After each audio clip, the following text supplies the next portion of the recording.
Knuckleheads. You're the only knucklehead in here right now. Knuckleheads. You're funny.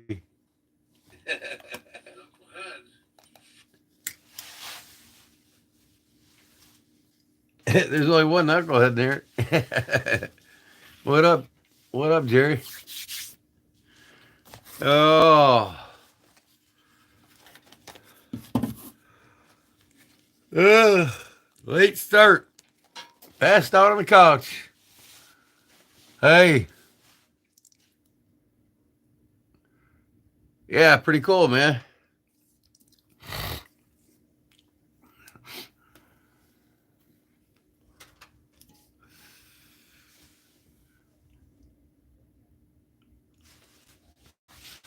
What up, Ronaldo?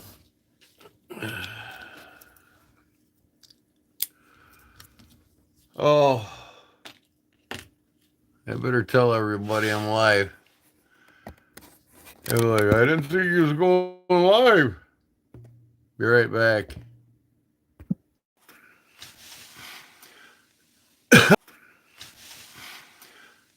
Uh-huh.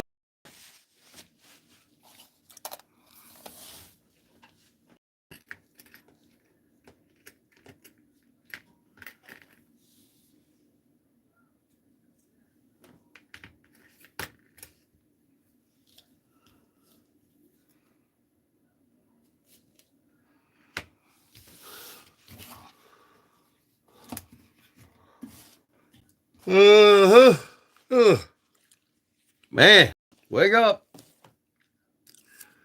I split logs all day today. I got pretty tired. Cutting up tree.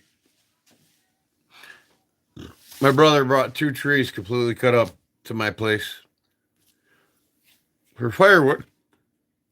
And the idiot that cut the tree down cut everything in chunks, sections.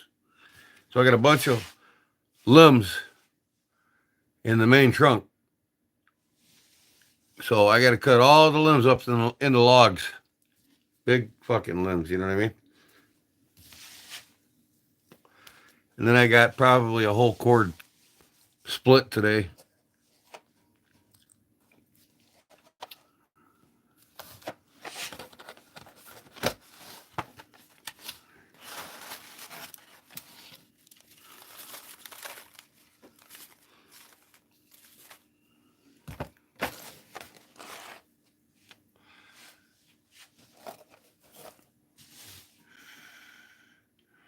All right, I told the knuckleheads I'm live. See how long it takes them to figure it out.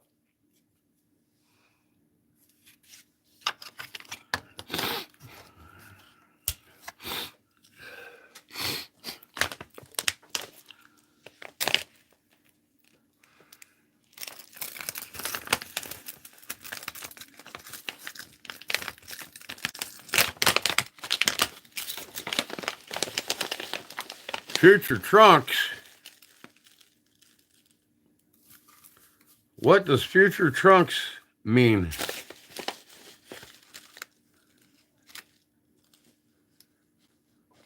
Hi. What's up, Charlie? So far, it's you, Jerry, and the trolls.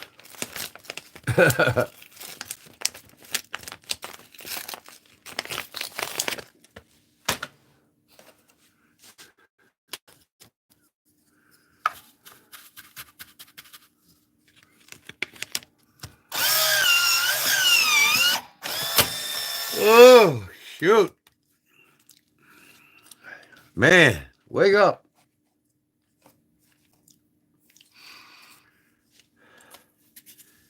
Well, I tell you what, cutting them trees up, that'll make you young again, that's for sure.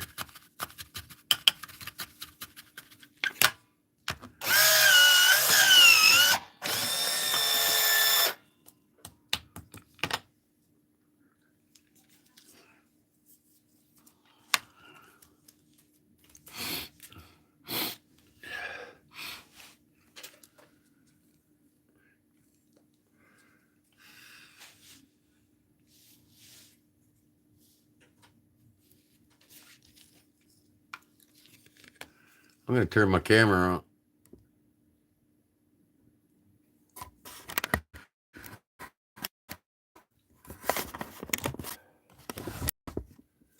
There, and I can see everything better.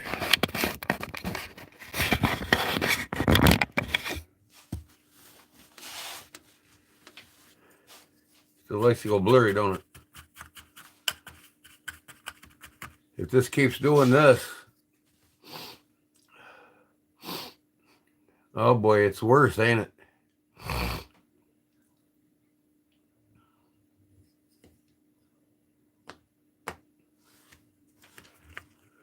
Well, so far it's you, I, and Charlie to talk knives.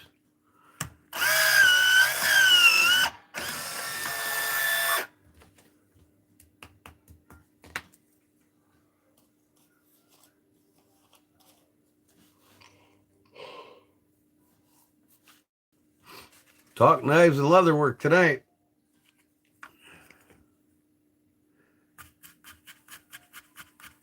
It's starting to get better now. We've had these storms come in and out for the last couple of days, and I think that's doing it with my Wi-Fi.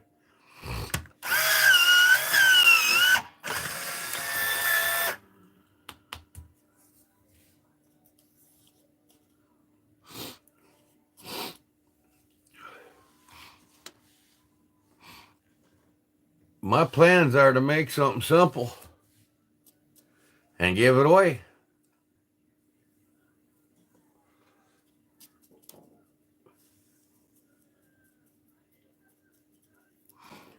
You've got a Baron Sun large barlow with a sheep's foot. That's cool. Is it a granddaddy barlow? Do they call it granddaddy as well?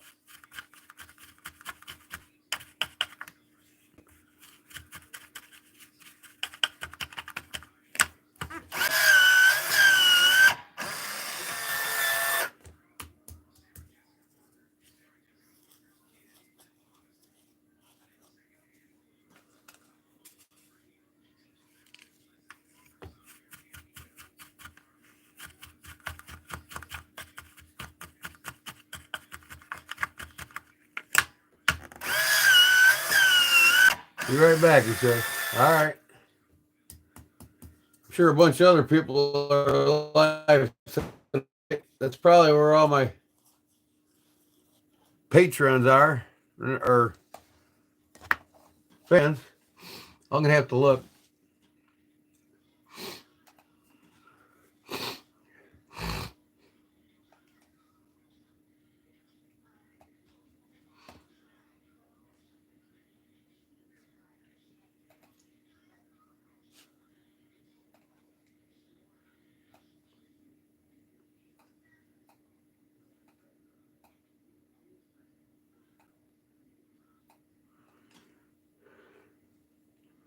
Who else is live tonight?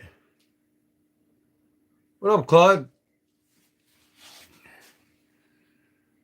I just came on, man. Fell asleep on the couch. I was cutting logs up today. Cutting logs and splitting firewood. Boy, did it wear me down. Ain't getting any younger.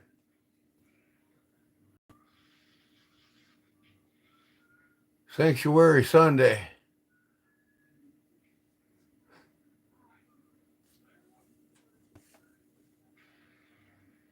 What's up, Future Trunks?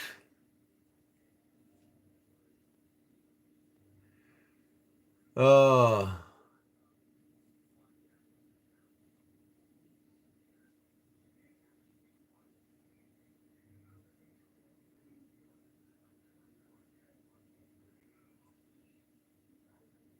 there's CJ Sharp, or J at J Sharp.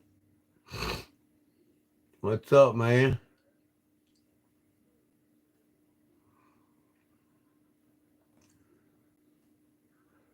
Gonna be a little calmer and less BS tonight.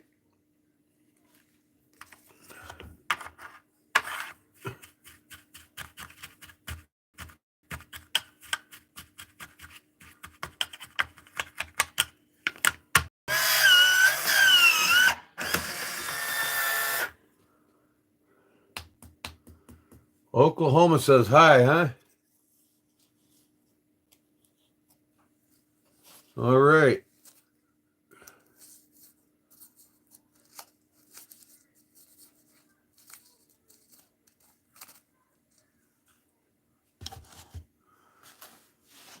Oh, don't look too bad right now. I'm testing it right now. If it starts getting all fuzzy again, I'm going to switch to OBS. You're all going to have to log back in again, but it seems to be doing fine, I guess, now, huh?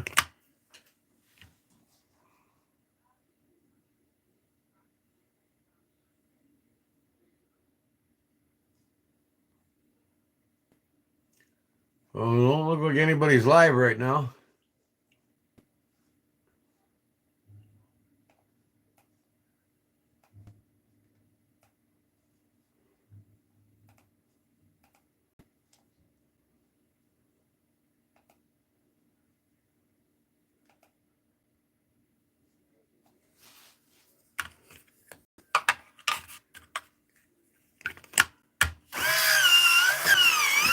What's up, Bart?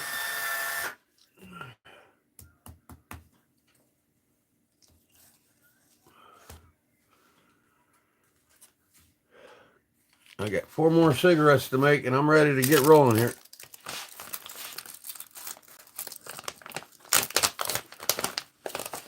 How many of you like to wear bracelets?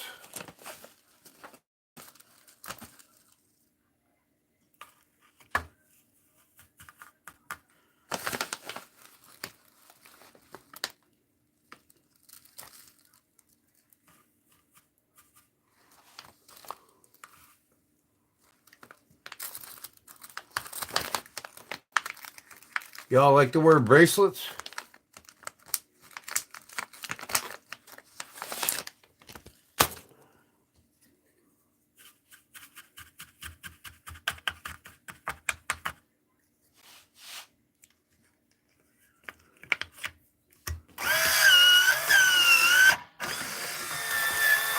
Do y'all like to wear bracelets? That was my question. Waiting for an answer.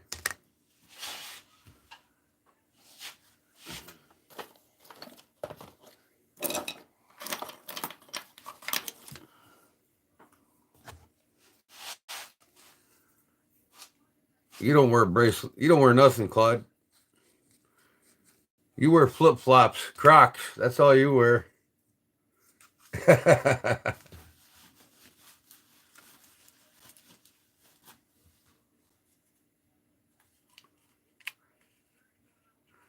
All right, now let me ask you this. If you had Buck or Case or Spyderco on one of the bracelets, would you wear it?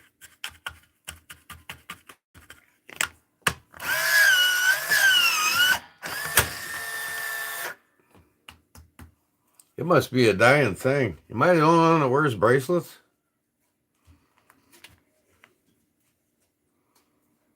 I bet you none of you wear watches.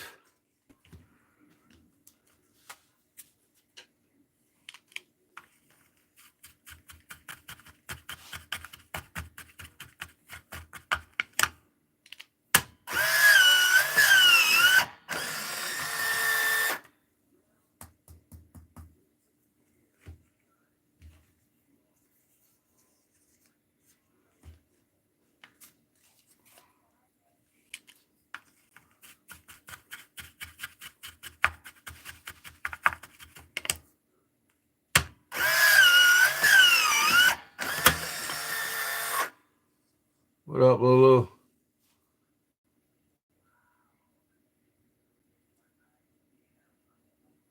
Yeah, you wear bracelets. I love wearing bracelets. I put one on next to my watch.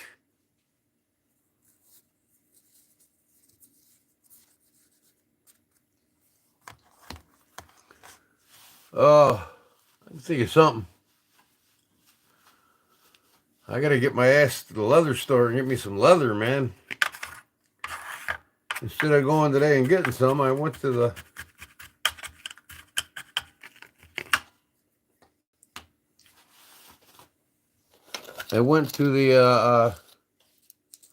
yard to cut up firewood, split logs, cut logs up.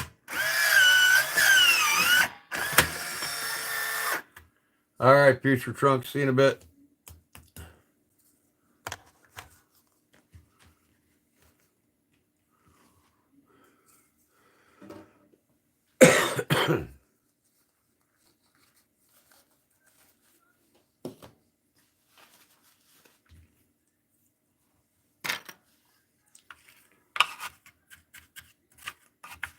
Last smoke, and I'll get rolling here. What's going on, Pollywog? How's your nephew doing, buddy? Still got him in my prayers. Pray for him every day.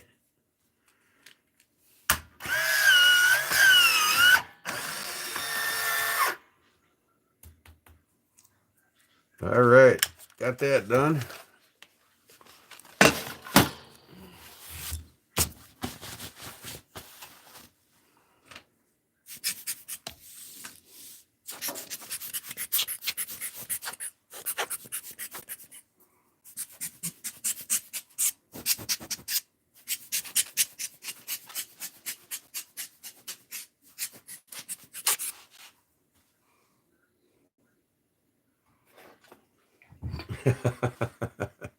Blowing the dust off.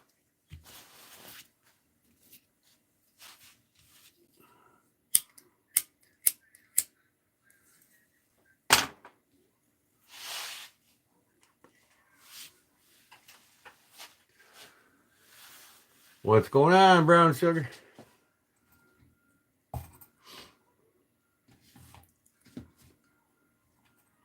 Man, Jedi Jim must have went to bed already. He said, "I don't look like Gordon's coming on. I'm going to bed." What's up there, Barlow Jim?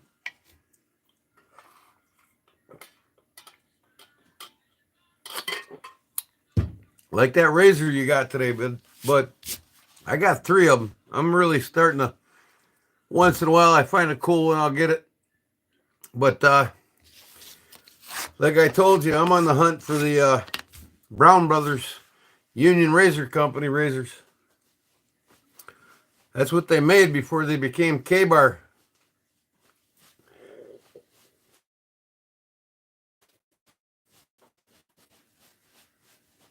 Emerson Brown.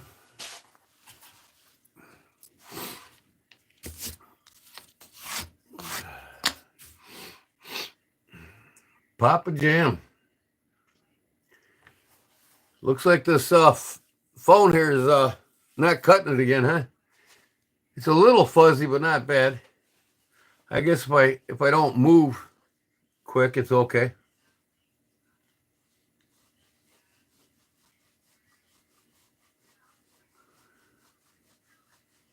$17.76.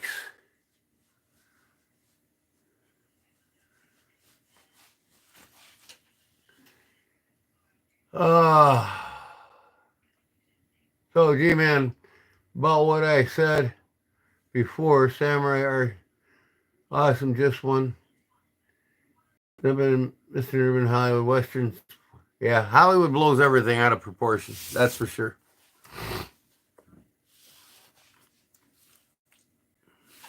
Okay.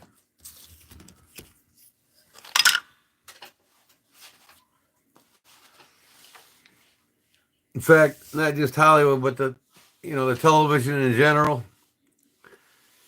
And they work hard online, and I'm not going to rattle on about this much, but it's part of the feminist movement, dumbing down our society, taking people away from reality, misinforming them, all kinds of shit.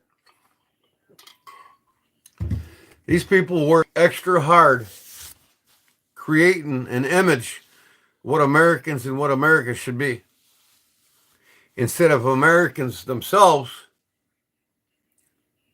creating their own image, what they want to be. You got too many followers and not enough doers. We got too many people that don't want to work hard, and this has all been created. So I'm going to look at what I got, what I could make. I asked one. We got a couple more people in here. What should I make tonight?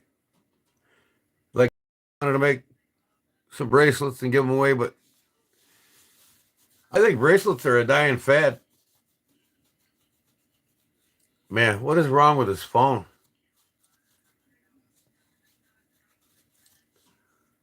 I mean, I might have to go back to OBS.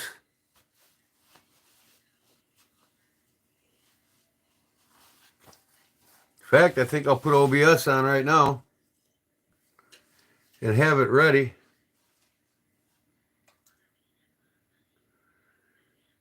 Oh, I got a tripod here. I don't know where the heck I put it. It's probably up here.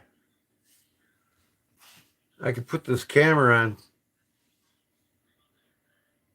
my I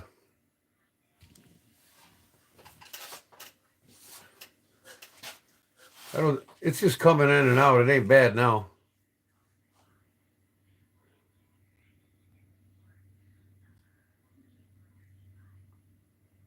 Men's jewelry is dying. I don't know about that. I think people are also becoming classless, you know what I mean? They don't care to look classy.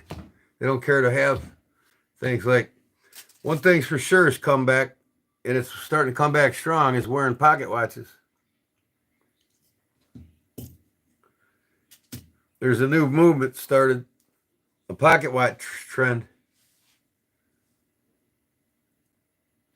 That to me is classy. But you know, we got a bunch of rednecks and country boys that don't care. You know, I'm an old school redneck country boy myself, but I like to wear classy watches and classy bracelets and pocket watches. And, you know, I even got classy hats.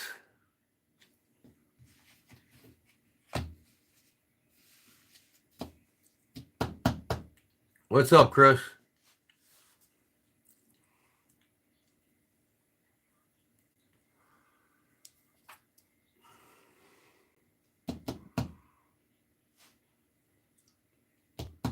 So,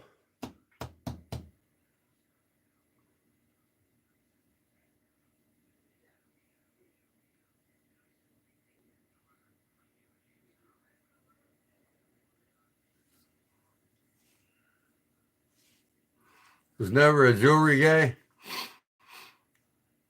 Wearing my old man's watch for special occasions. That's cool. Everybody's different. I'm just thinking what I can make. I'm not gonna make slips. I'm getting sick of making slips. Oh, I'll be right back. Let me look around.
Okay, what we got going here? What's up, Jason? Rat King?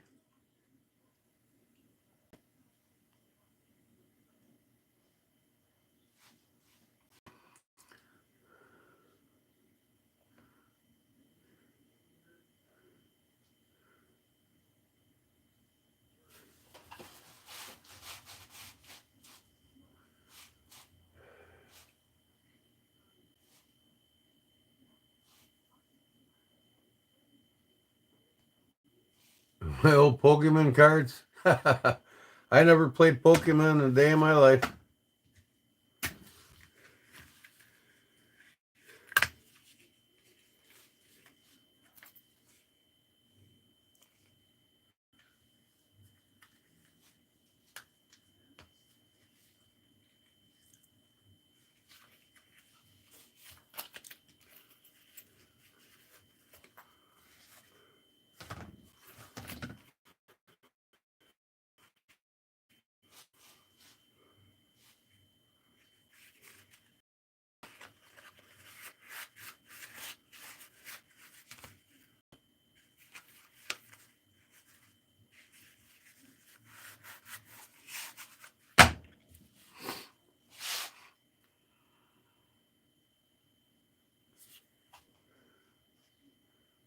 Pikachu?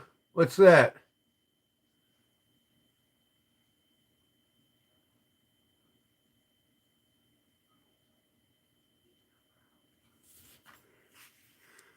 I made this wallet out of oil tan and red tan on the inside. This is handmade. I didn't use my machine. I never used it. I mean, you can tell it's all handmade by me. And I'll put my stamp on it.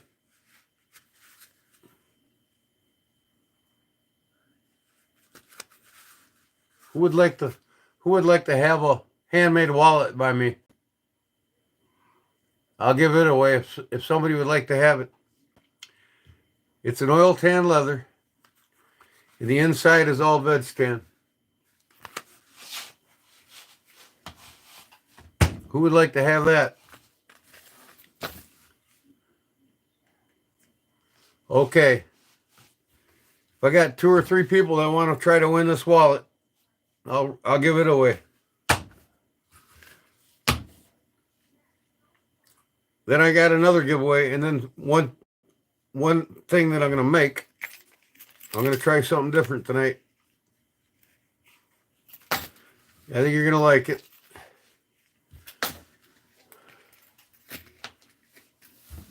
Okay. Oh, all right. So the wallet will be given away.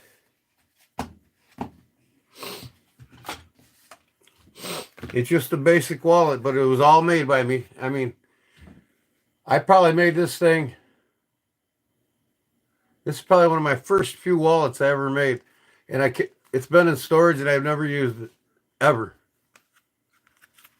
It ain't nothing fancy, but it looks cool no less.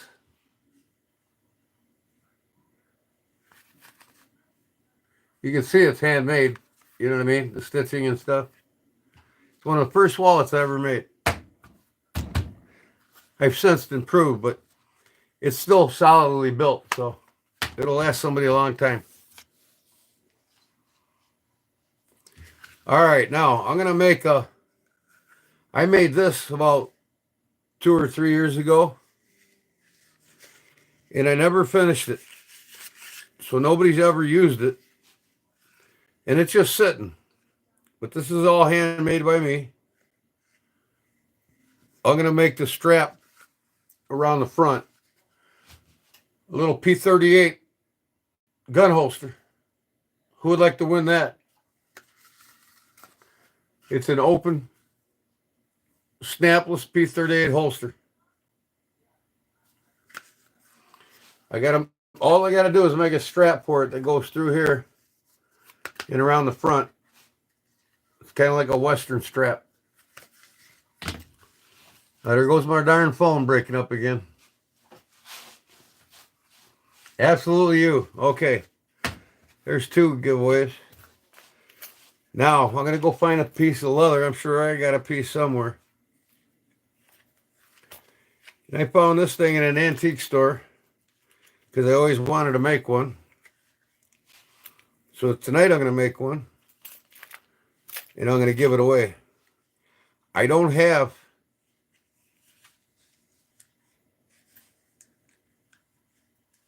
little snaps. I'm going to have to use the bigger snaps. I never bought any of these tiny snaps.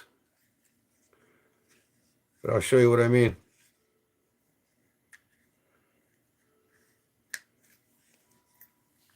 This little guy.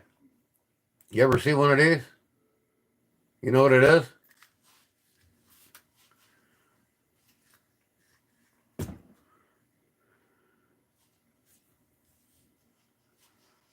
Them 38 calibers are bad breath guns, my old man always said. You know what this is?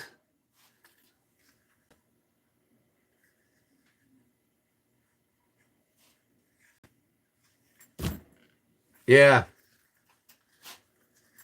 Unsnap it. It's a little key purse. But I got this at a garage sale in hopes of taking this off and put it in my own custom piece of leather. So it'll be something for you to...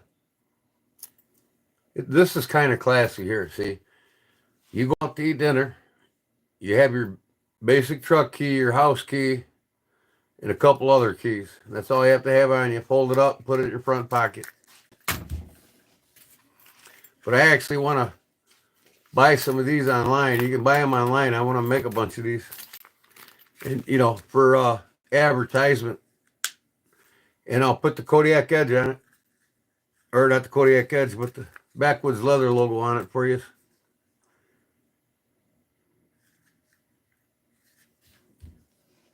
Lightweight, yep.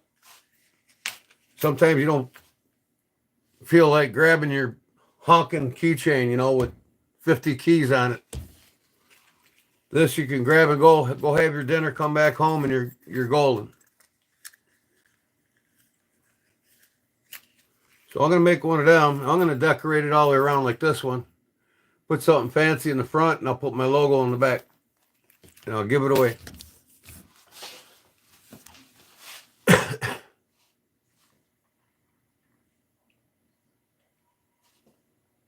What'd Dwayne say? Jerry, I went, had a great time. Where'd you go?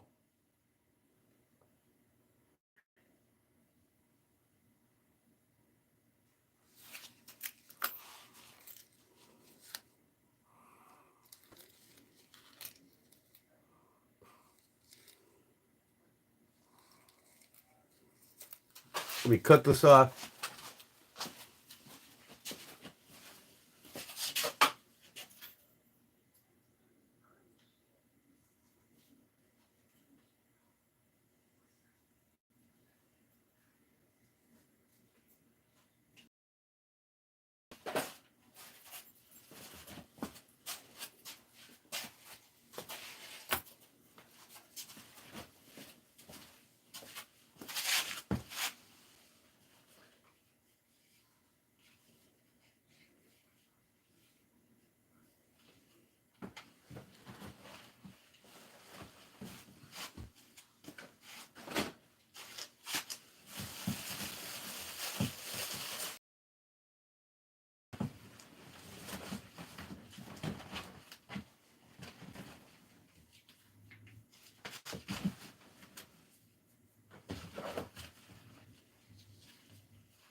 Oh, all right. Where's my support at?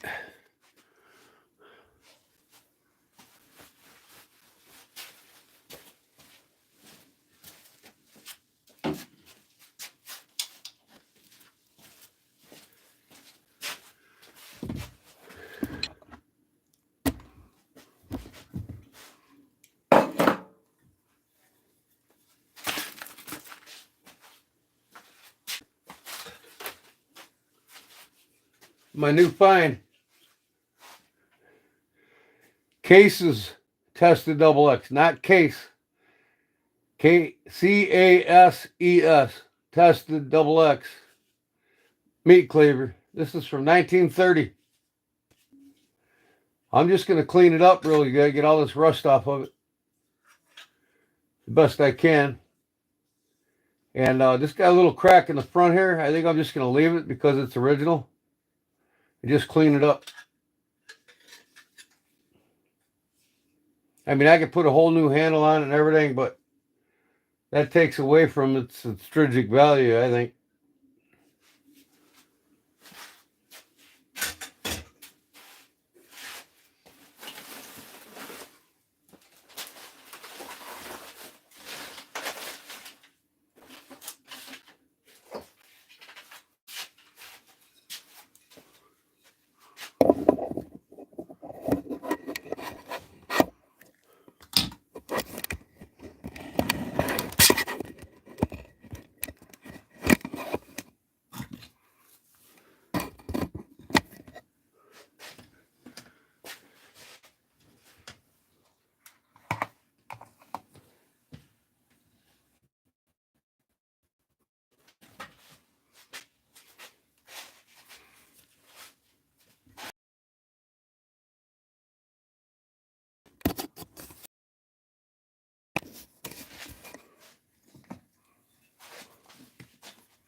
That'll work.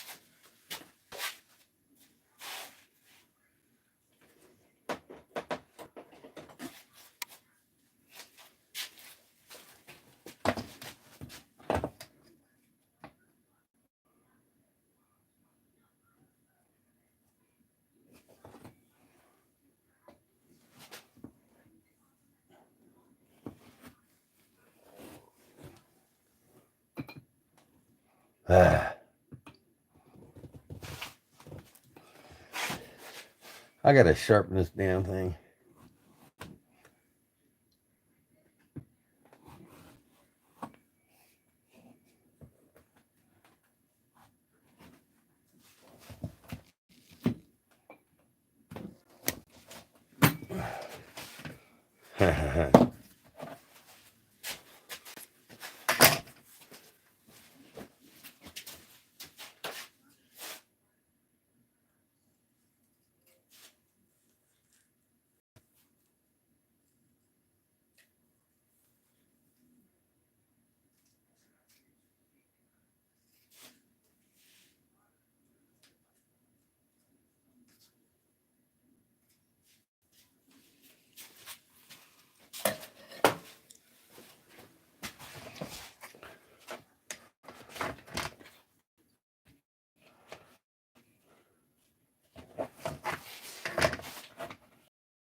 I need a damn razor blade.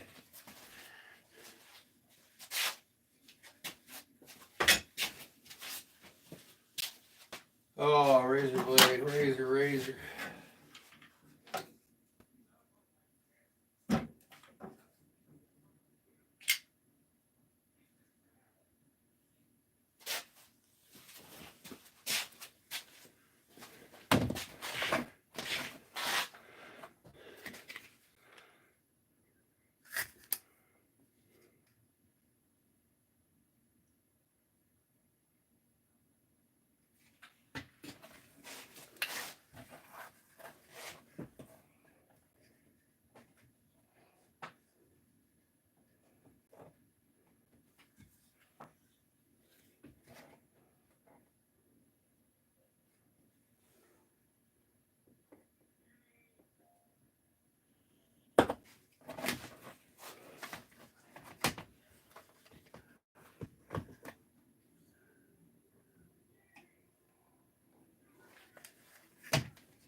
I know somebody with a good sharp pocket knife.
Boy, it's got to be thinner yet. This is too thick. It doesn't want to fold well. I got a thinner piece of leather.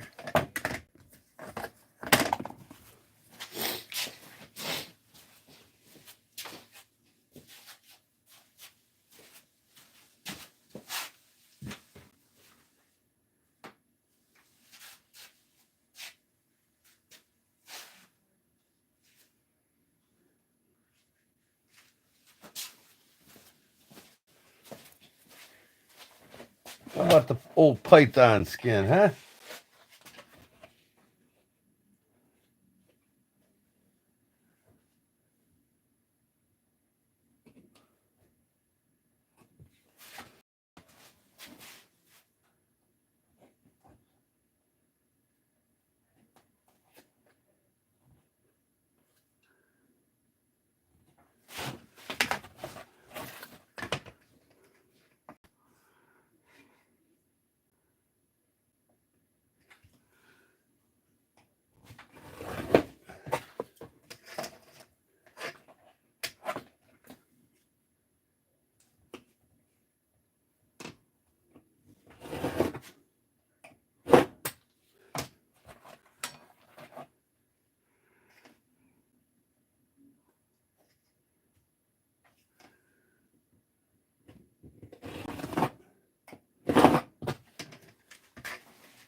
That'll fold up nicely.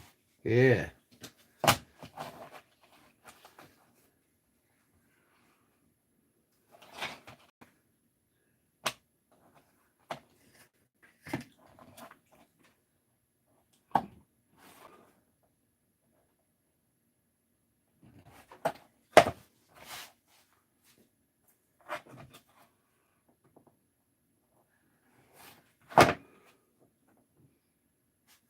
Y'all like python skin? I can put my logo on it still. And I probably put a decorative border around it too. That'll work. I'm just wondering though.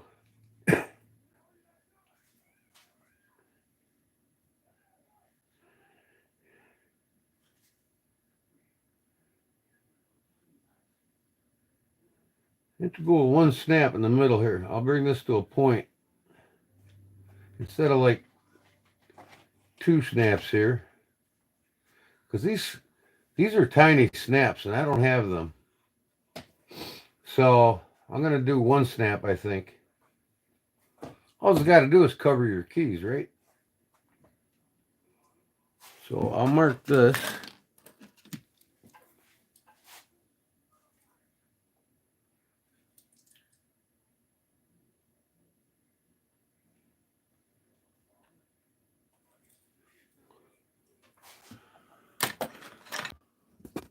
I'm back. Sorry about that. Son of a gun.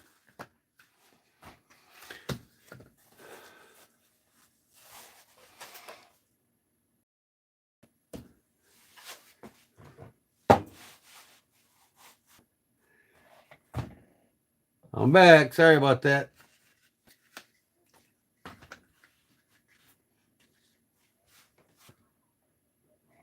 Okay. Here's where I'm at.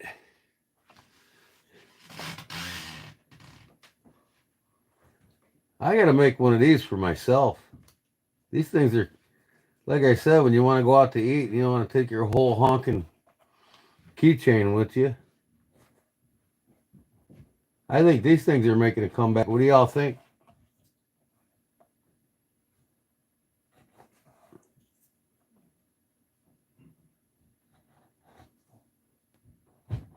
If not, let's make them come back.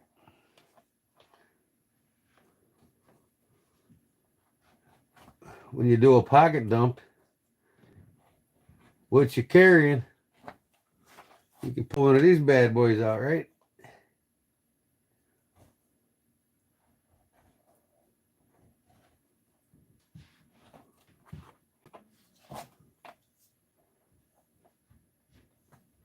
Okay, that looks nice.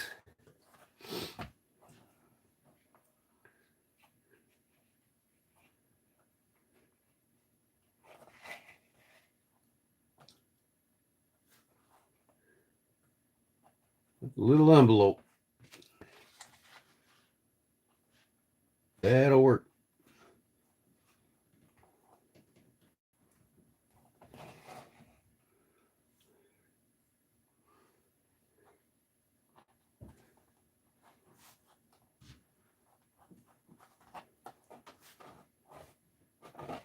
Little concealed carry envelope, huh?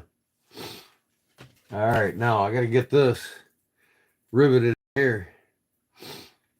And I do have these small rivets, so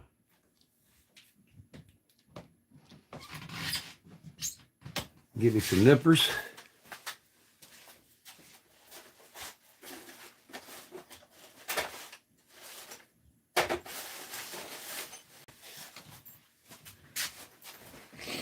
Before I do that, I'm going to go ahead and put what I want on this.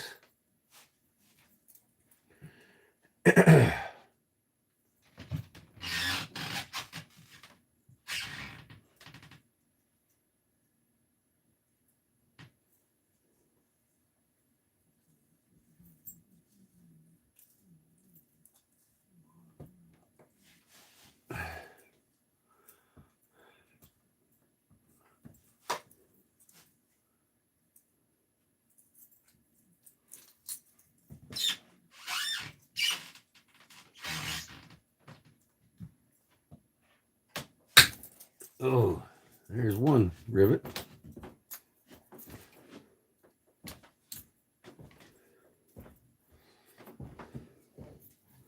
These some strong rivets here, boy.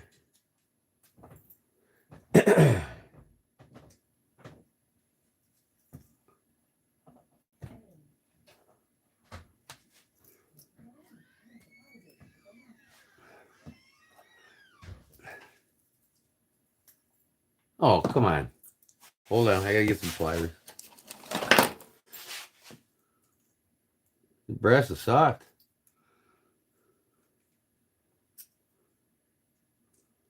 Come on.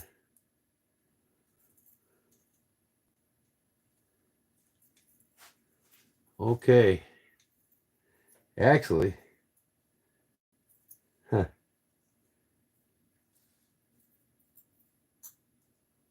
this was nickel silver plated brass. I don't know why. All right, let me punch this out.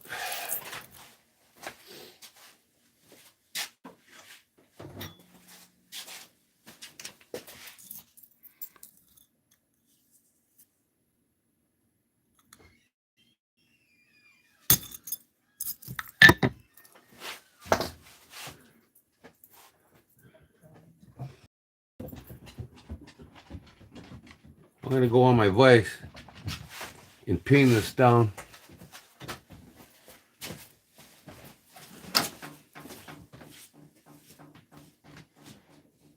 Okay,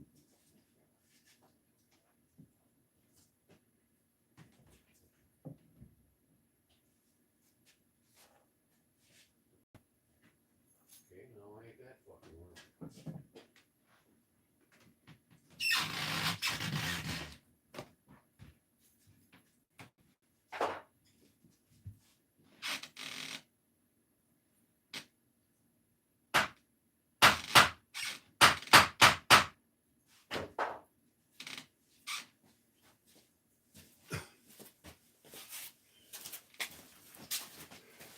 Okay.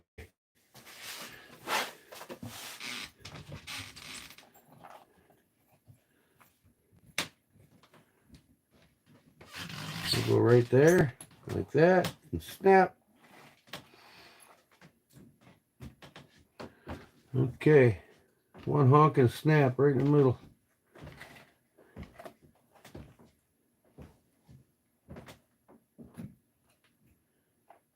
So,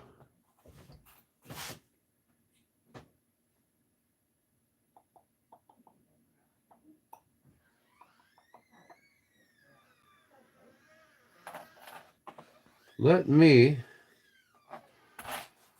get my stamp fired up, my logo, put it right here.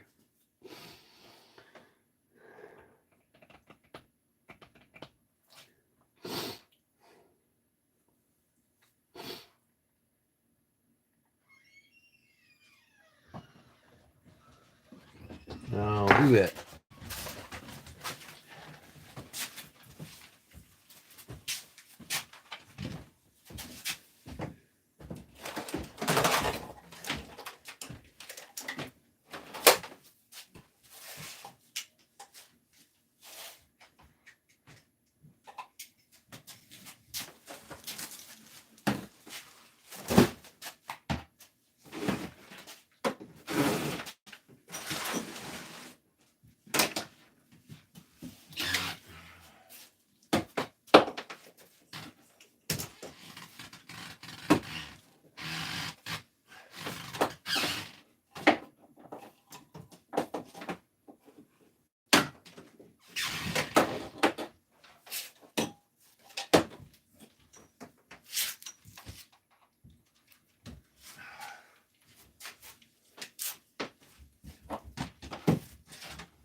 Oh.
What broom? Turbo engine broom.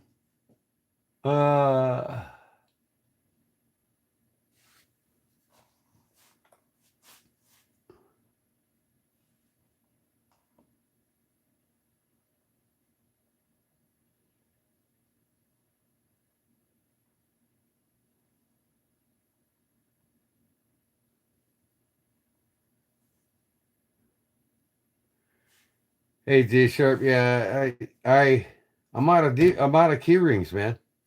I'm out of a lot of things. I got to stock back up here, and I'm gonna do it this whole coming week. I'm gonna get all kinds of leather ordered and sent to my house. I got to get some more dies, and I'm gonna get some hardware,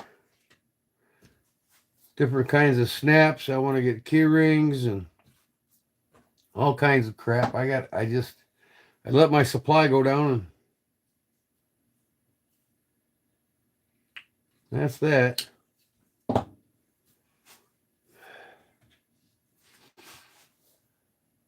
Ah, okay. I'm gonna put my logo right here, and right here I'm gonna put infinity. No, I can't because the snap's going there. Yeah, I won't put infinity. I'm gonna put it right on the top here, in the back.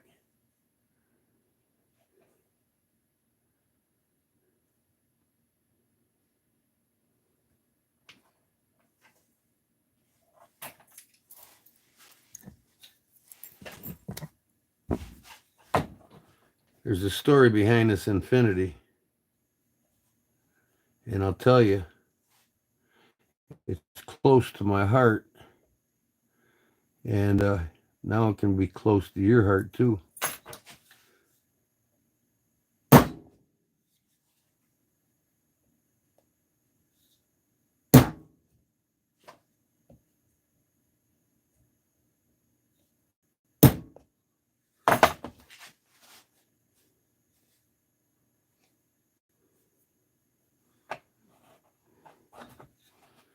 Wow.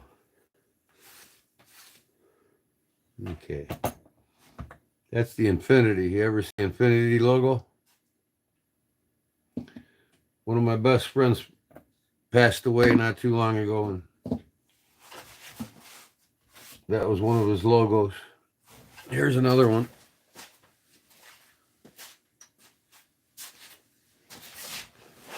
He was only about 42 years old.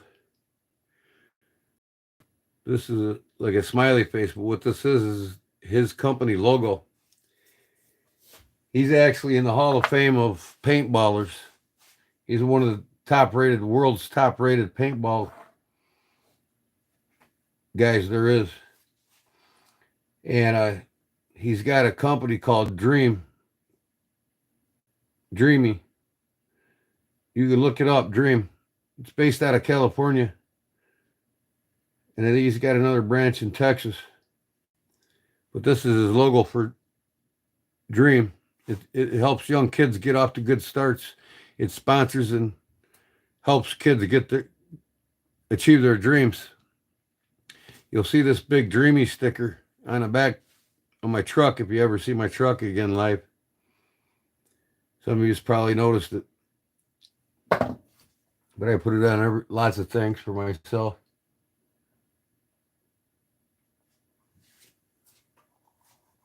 You're out of here, huh? Okay. Wait, I gotta catch up here. So was good old Billy Mays. What's that? Sorry to hear that, even. Oh, yeah. No big deal. I mean, hey, God has a better plan for all of us. You don't know when you're going to go.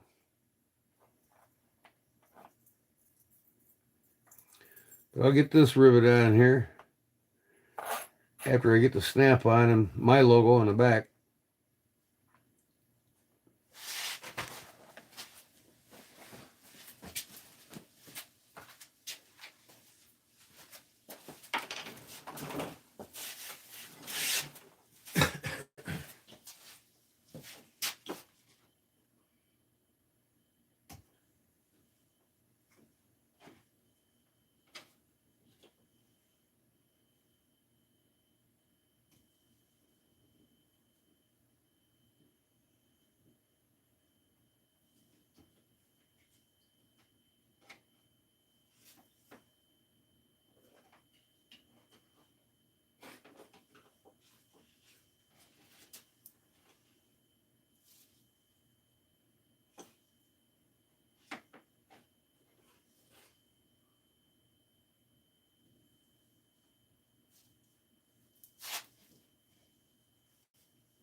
I'm just waiting for my iron to get hot enough.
No, did what I was afraid to do. Hunter. I guess that doesn't matter.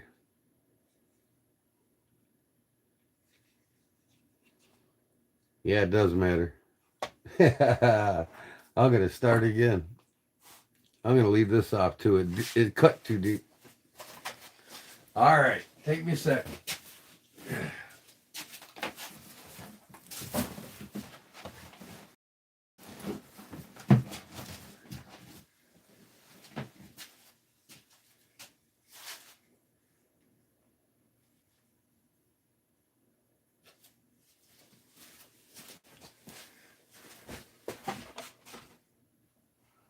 Where'd my pen go? There it is.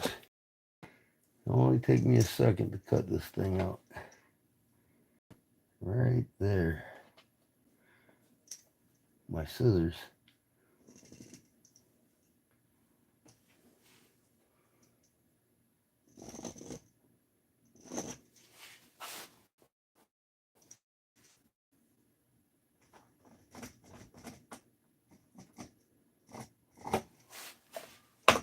Okay.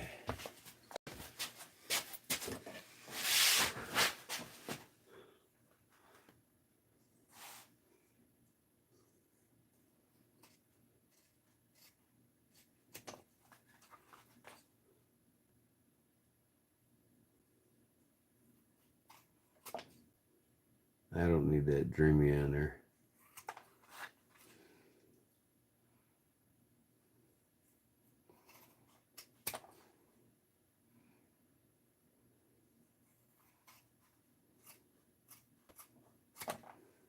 There we go. Back in action.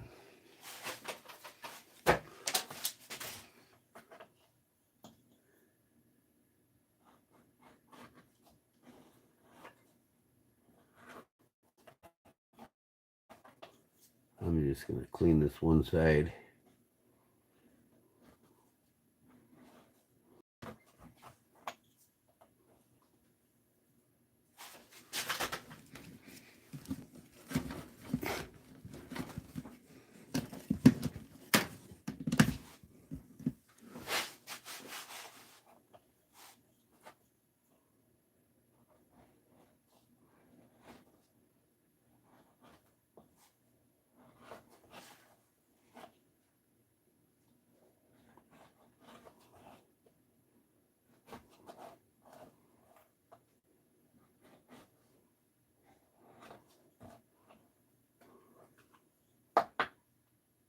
There we go.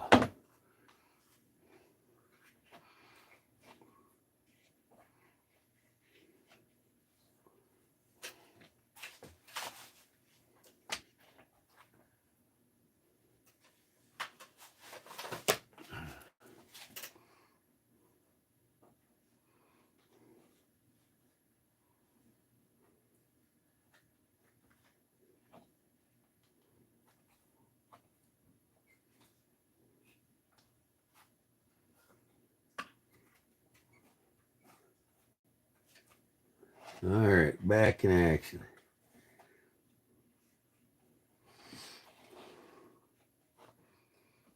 Back where I left off.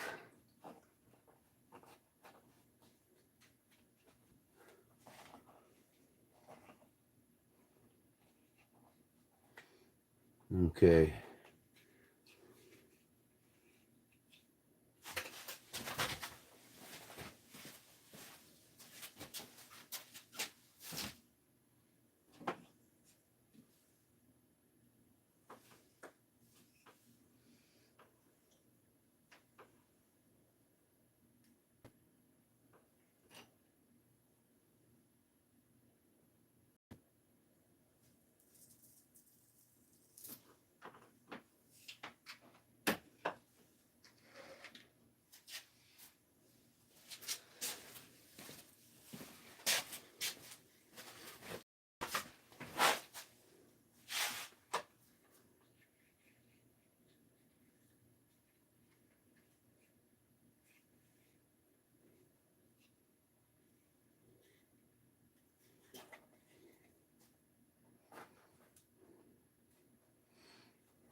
There we go. It's got my inside.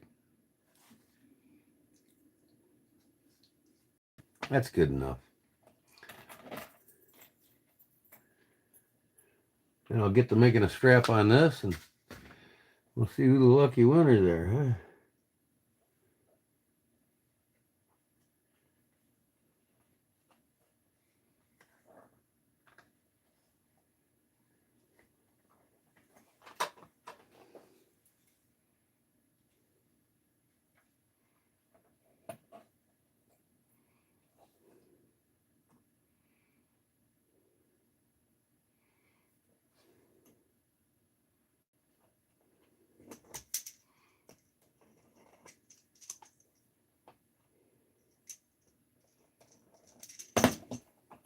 This is going to be cool to have no less, whoever wins it.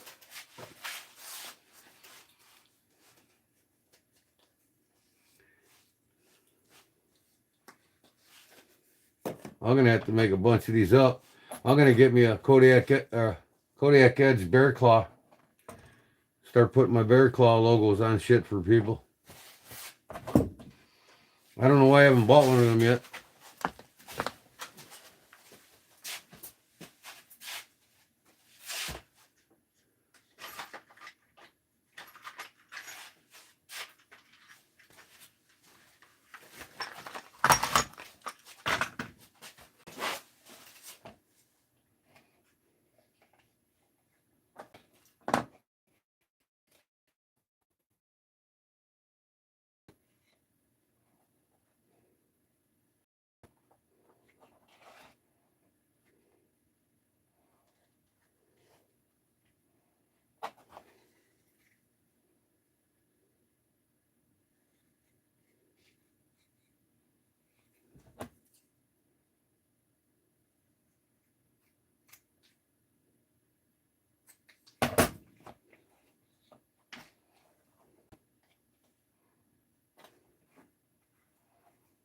Just a little something. Oh, take your keys out the dinner in, huh?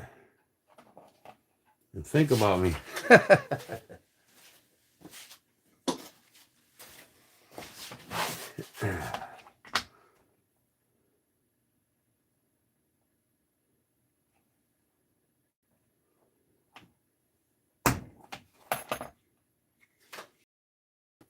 we go. Okay, now I'm probably going to need...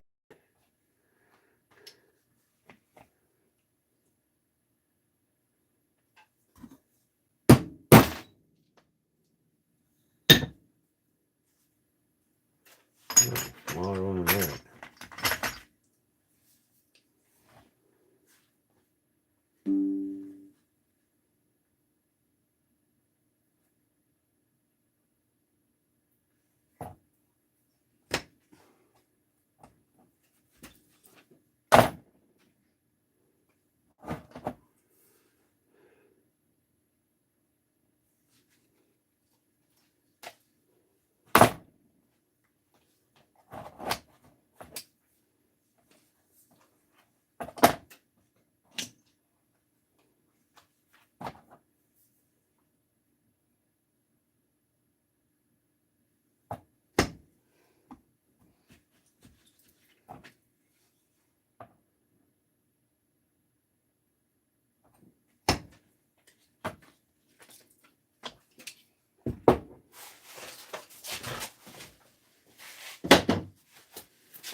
Got one of these? Metal rivet setter.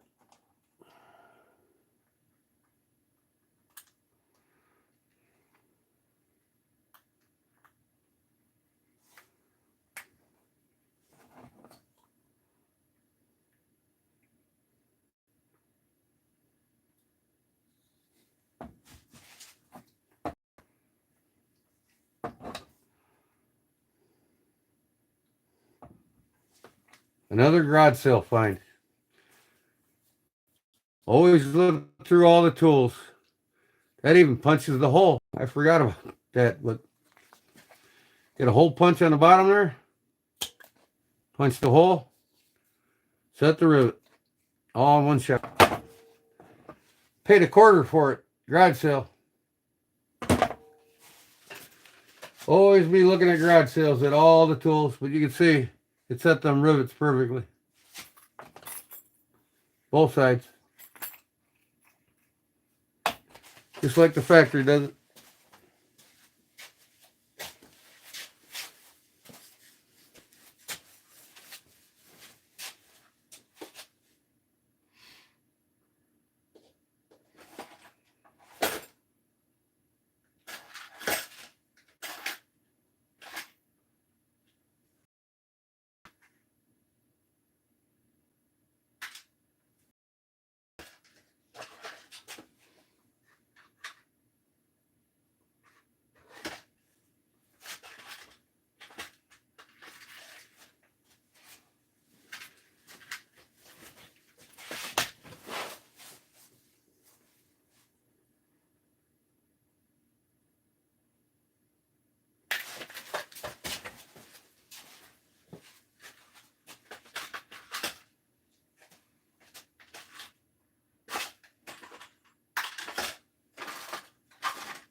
There it is, folks.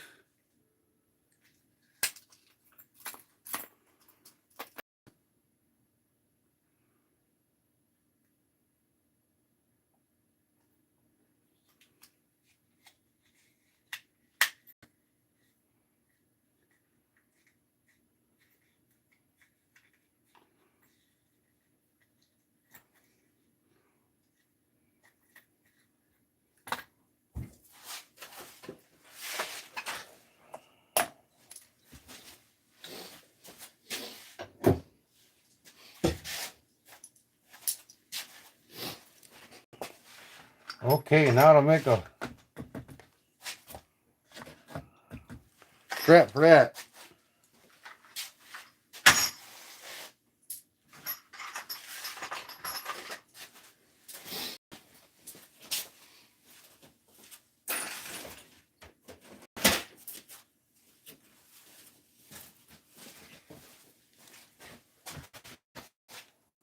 Got my logo on it. So, give me tape here.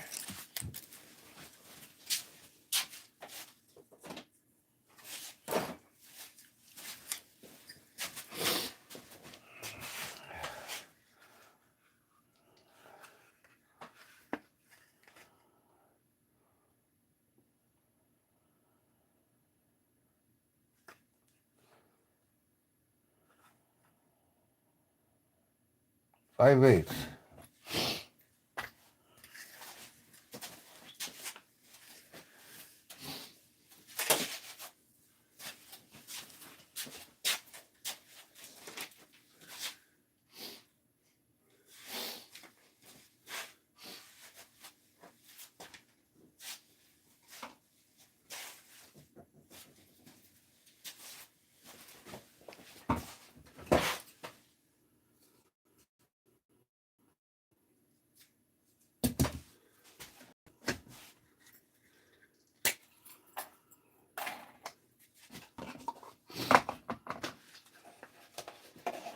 I'll make the skin a little bit darker around here.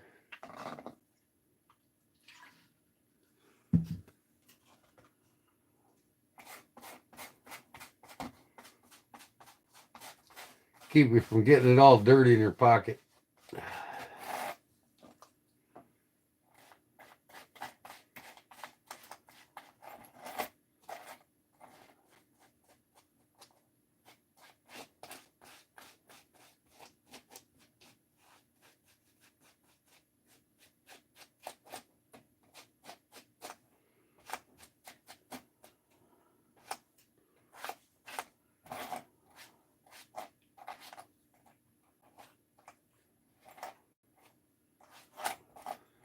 Natural looking leather, huh?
I've had this little bowl for this for 3 years now. I'm done. I just put it on top.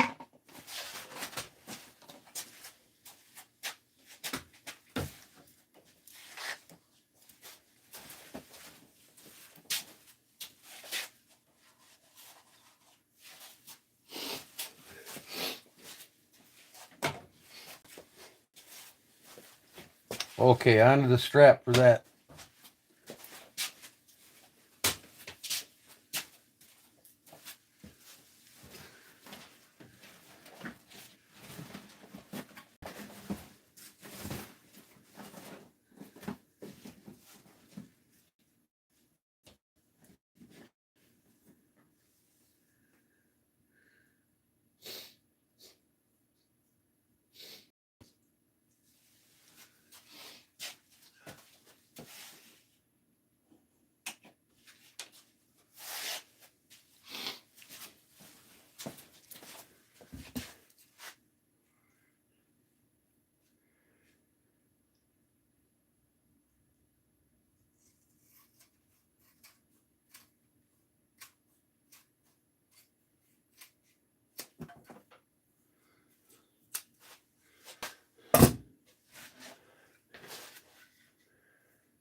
Clyde, where are you going?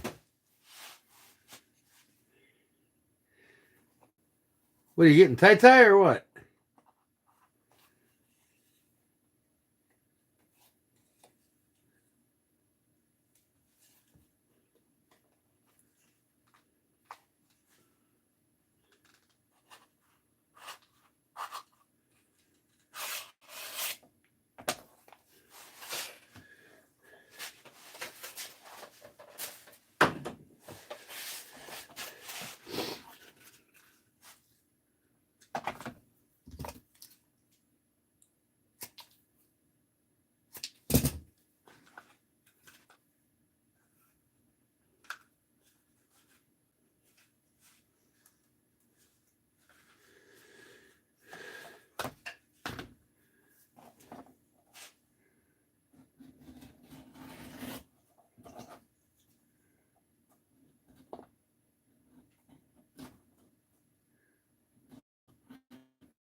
Sorry I didn't start an hour earlier, folks. I got wore out doing that, cutting them logs up, man. Do my firewoods, cutting up my firewood for next year.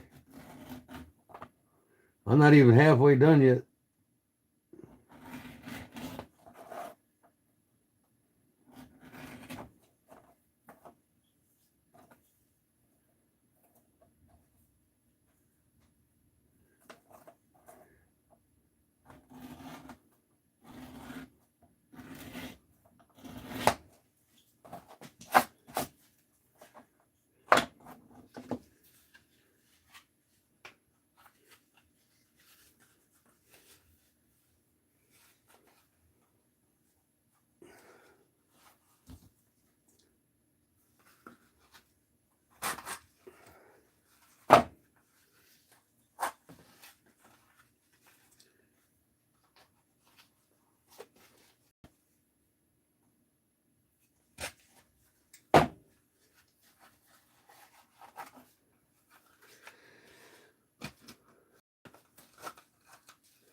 I'll put some decorations on that. There it should be. Now I got to get this riveted together. Actually, I'll put a snap on it.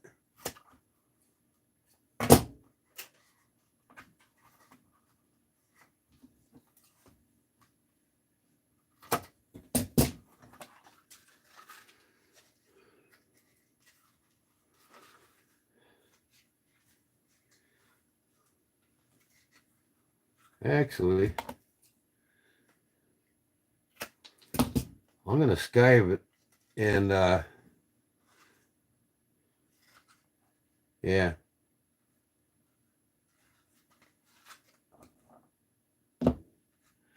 Todd, hit the sack too?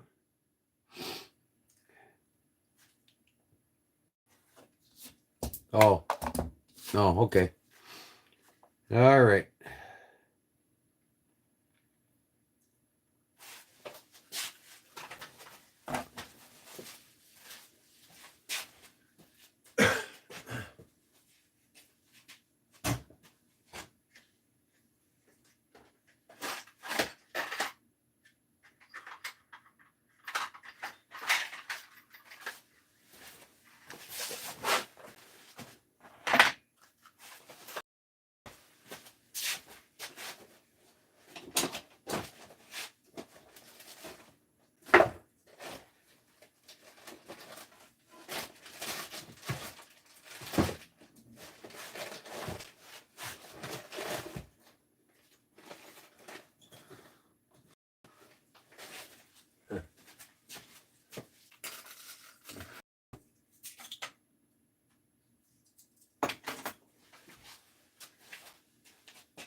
I don't know. They just put a leather on there. What do you? That look okay, or should I put a piece plain leather on there? I'm gonna put like a Southwest sunburst on it.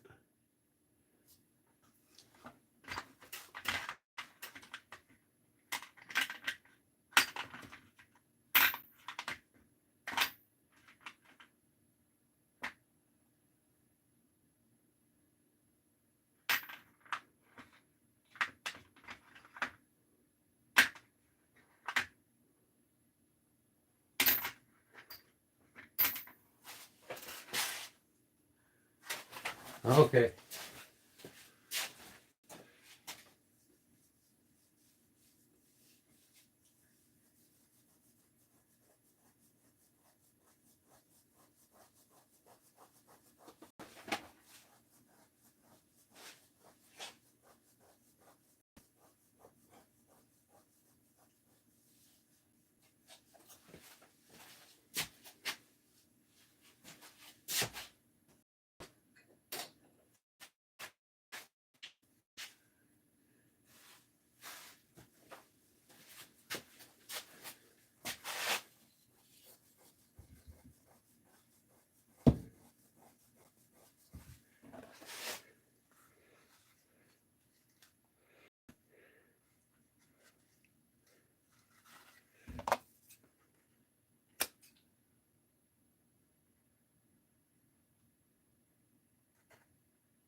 That's what it looks like, by the way.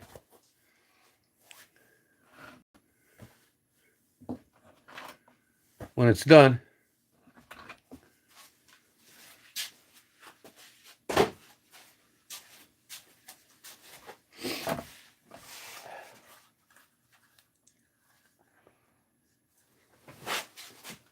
That was a replica that I got for making holsters.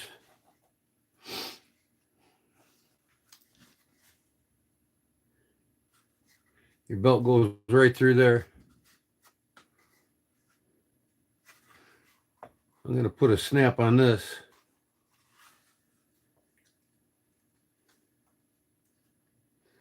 That way, if you want, you can snap this off.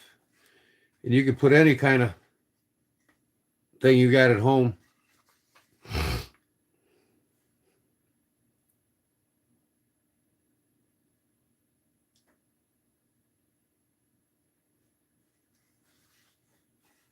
Put any kind of strap on it you want. If you want to modify it yourself, just snap this off and put whatever you want on it.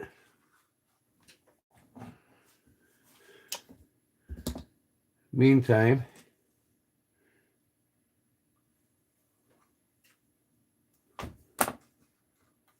that's where she'll go. And I got to do this while it's on here.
Before I do this, though,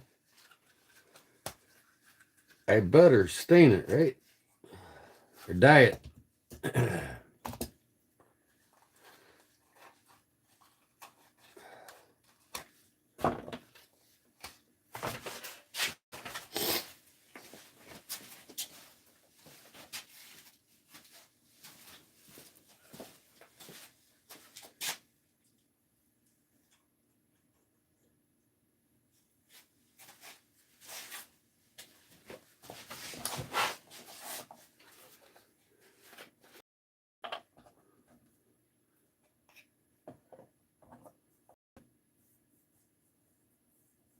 I'm going a dark brown, just like the edges.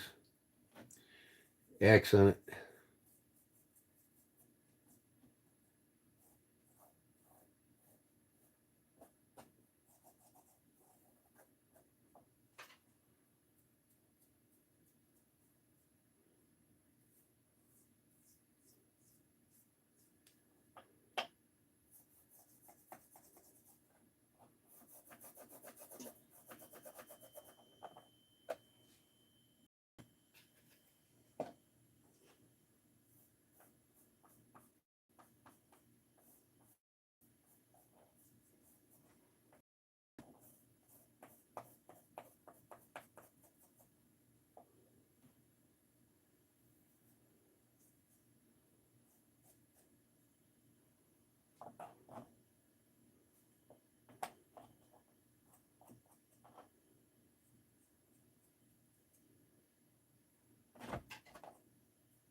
Round the corners, what are you talking about?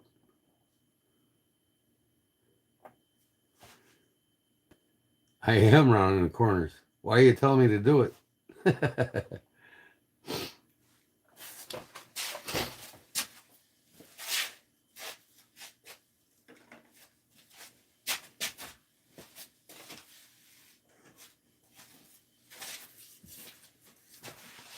Did you see me use that tool? Or were you sleeping? This dries, I'll slick it. Is that what you're talking about? That's what a good leather worker does, right?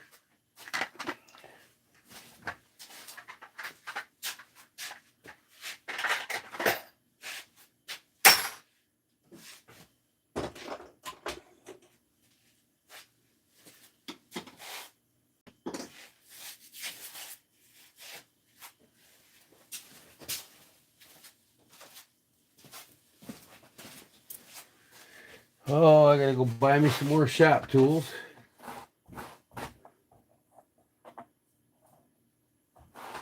Yep, you came in late as usual. All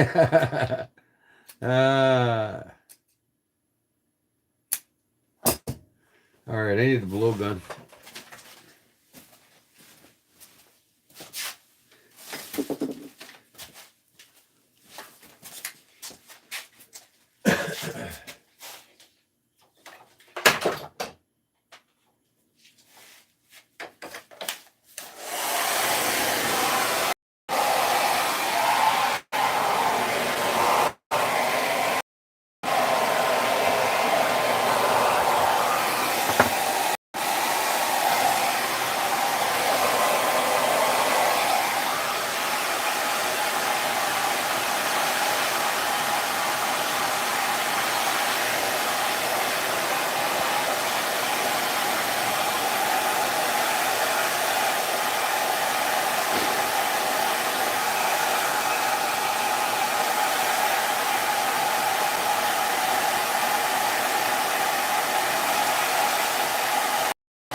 You talking about that? That's 45, not round? Huh? Is that what you're talking about? Well, let me ask you something. When this is on there, are you going to see that in the back? Or do you want it to look good behind you? All right.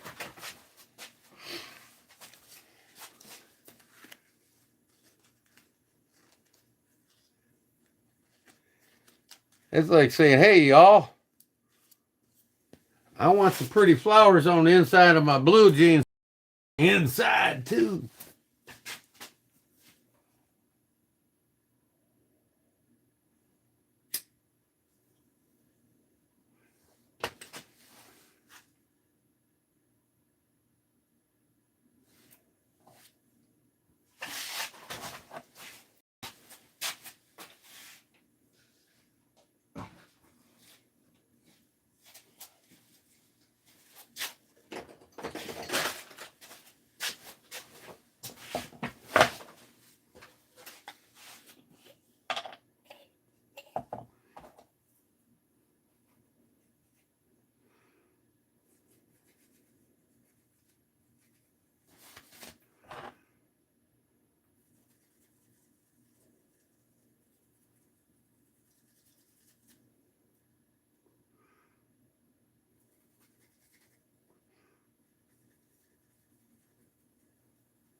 keychain packet going. Oh yeah, it's all dry.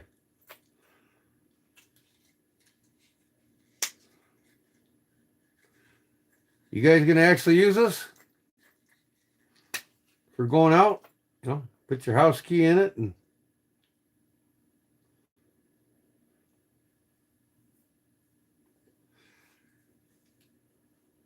car key and a couple other keys, and that's it, huh? Your trunk key, whatever key.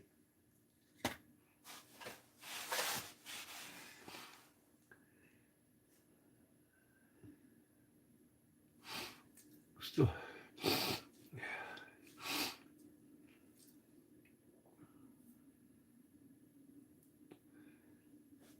Okay, let me snap on this one side.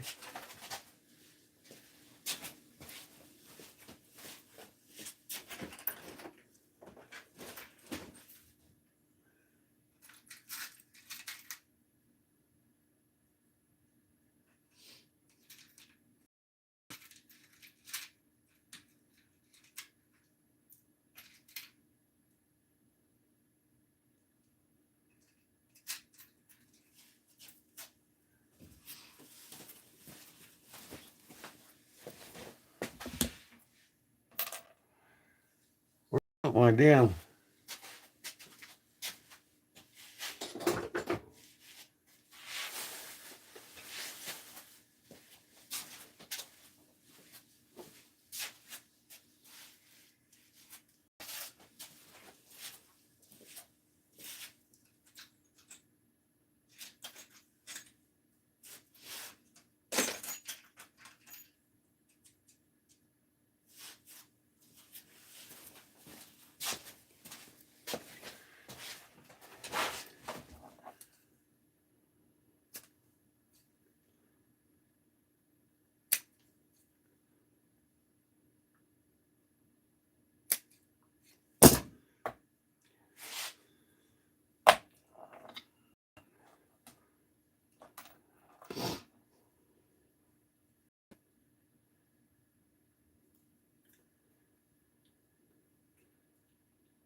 Oh, come on.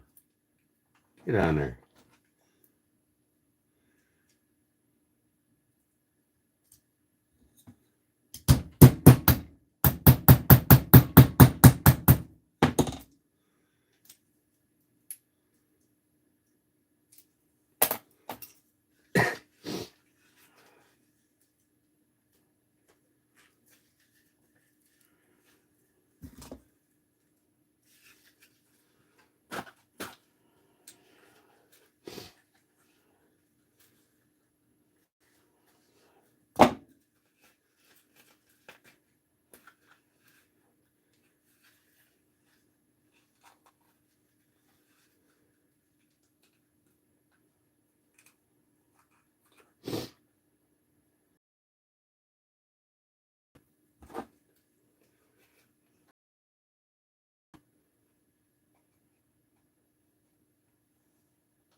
Ah.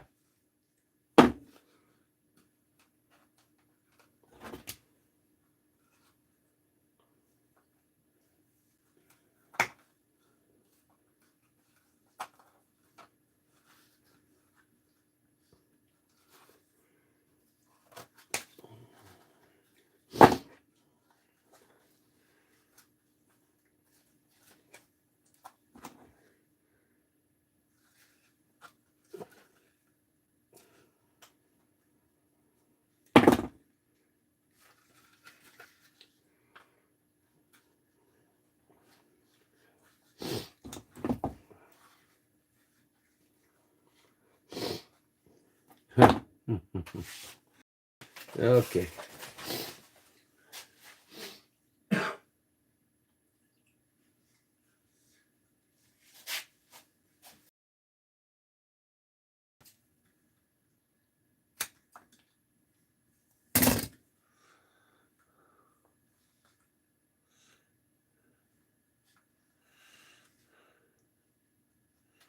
I put it on the wrong side.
Put it on the right side.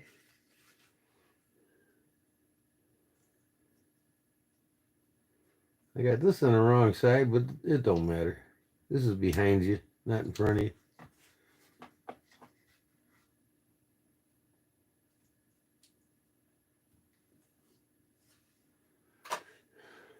Where'd that tool go now? Okay.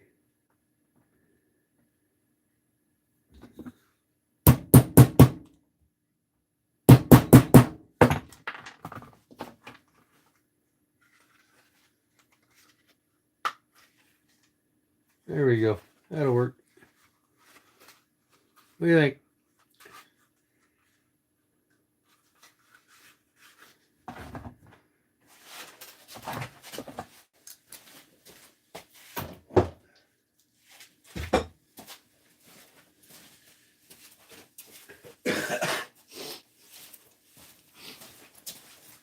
Put all this crap away now.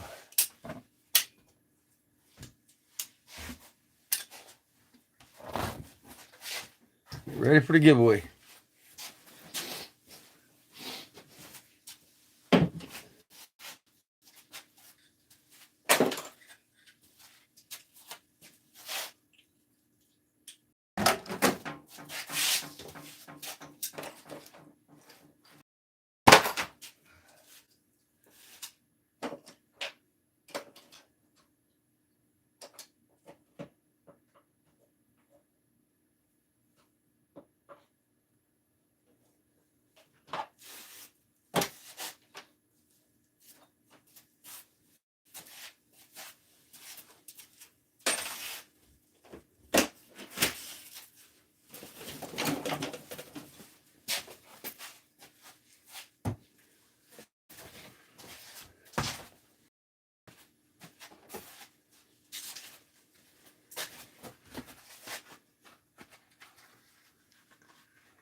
There it is.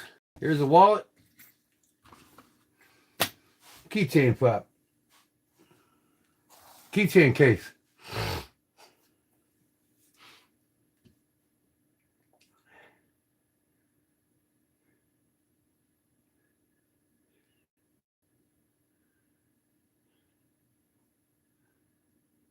Okay.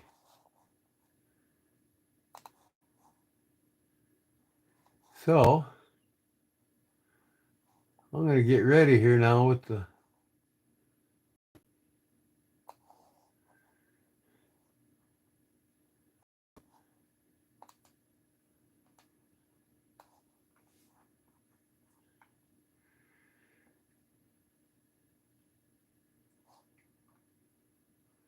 okay, you all decide, or what do you mean you all decide? What I mean is, y'all know the rules. This has to be your second time in here to be eligible for the drawing. 18 years of age or older. you got to like and be subscribed. And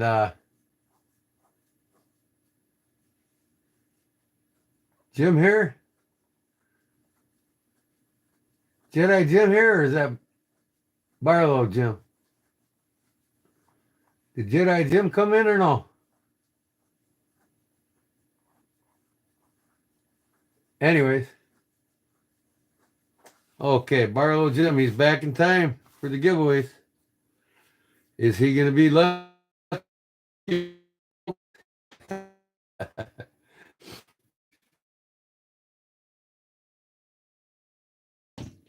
This is,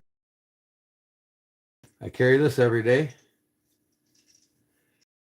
And what else did I carry today? I didn't carry much. I had to do yard work today. Cutting up logs and shit. Oh, I carried this today. In my watch pocket, my blue jeans.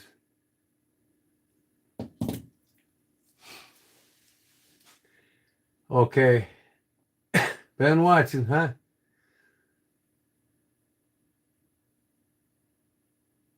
Let me reverse my quadruple negative thumbs down. What's that mean?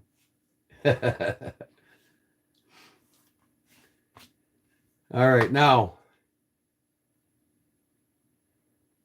if somebody, I'm gonna do it this way. I'm gonna raffle this off first. Or no, I'm gonna raffle this off first. The wallet. If you don't want the wallet and you'd rather have this, you can make a trade. Not this though. This is gonna be the last drawing.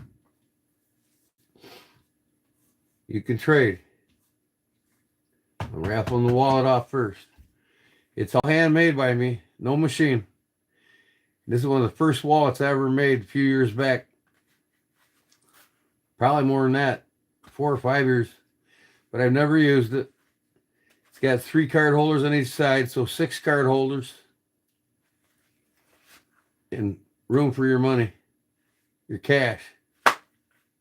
This is an oil tan.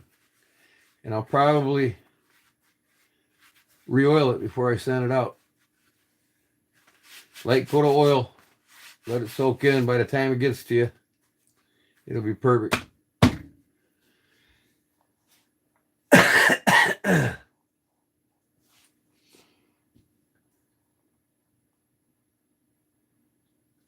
Well, let's not worry about that. I mean, you just, if you're eligible, if we're not sure, this is your first time here, that's fine. But if you win, you're going to have to email me a screenshot at my email address. We'll post it when we're done here of you subscribing to the page.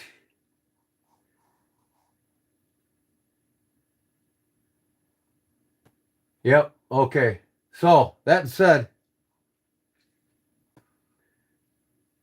probably be best just to go to 15. I don't think we got more than 15 people here, do we?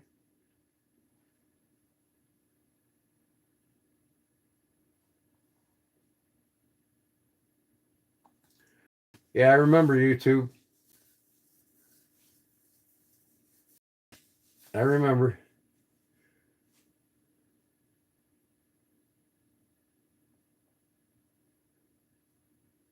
Paul, you want 11 numbers? How many people? Oh, here we go. Hold on. Don't pick no numbers yet. 15. Okay, we'll do 15. That's it. All right. Now, when Arizona EDC says begin, pick your number.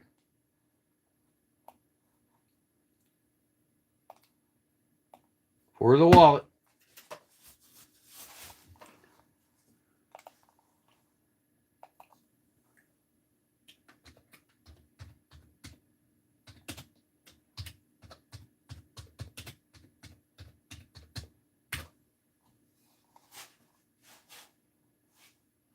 Yeah, you.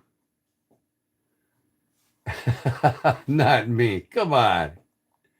Let's quit the crying about who's mod, who ain't mod, and I want to be the manager. I want to be this. Just be happy you're alive and enjoying life. Just do it. Okay. So Paul's 11. Rankings number 2. Pat City 12, 9, 10, 9, 13.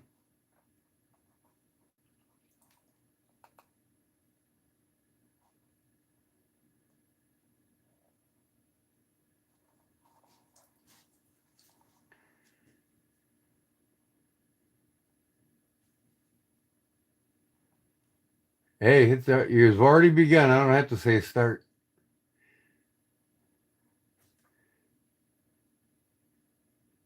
One,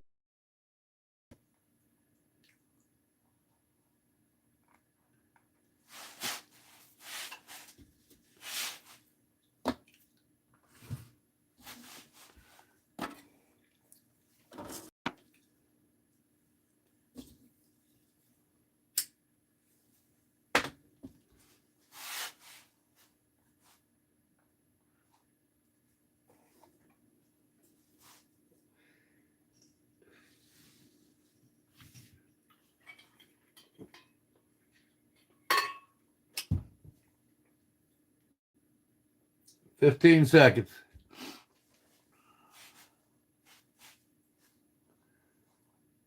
10 seconds.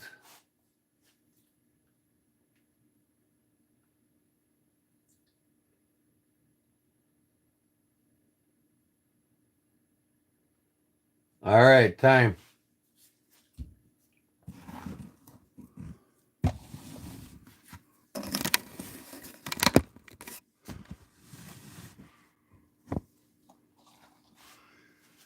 Stop.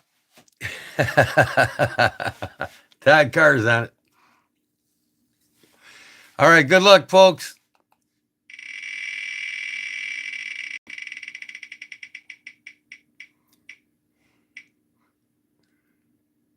Nine it is. Charlie Cook. Okay, you want the wallet or do you want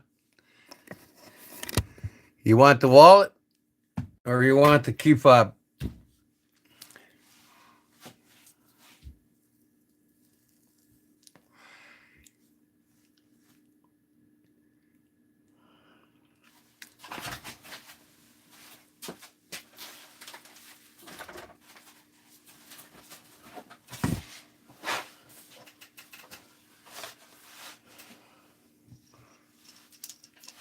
Charlie wants the wallet. Okay. Wallet to Charlie. Let me write it down.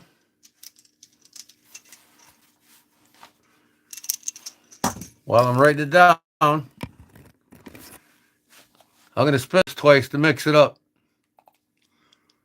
This don't count. I just want to mix it up because next time it'll be like 10 or 11. We're going to keep the same numbers. I'm going to spin it twice to mix it up. 1. See what I mean? 8. One more time. Mixing it up. Okay, this next spin is going to be, okay. This spin here is going to be official. Same numbers. Good luck. Here's for the key fob.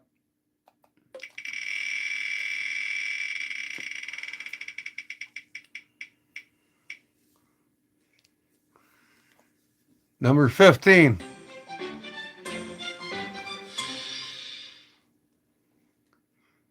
I'm going to spin until it gets on somebody's number. Nobody's got 15.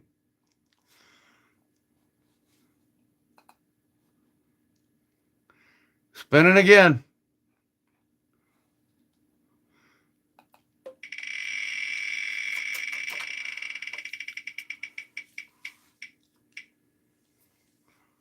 Number 8.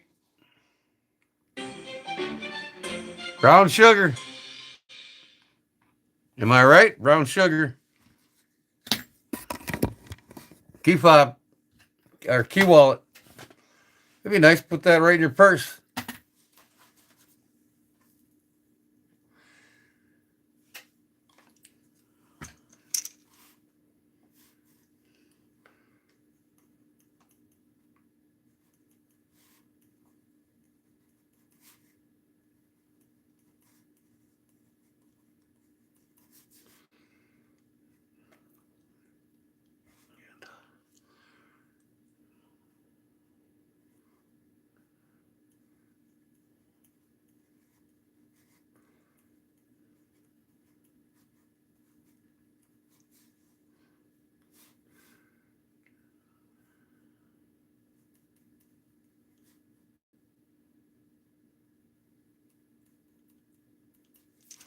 You can put it in your pants too. Okay, here's what I'm going to do. Again, spin it twice, mix it up. Third time is going to be official for the gun holster.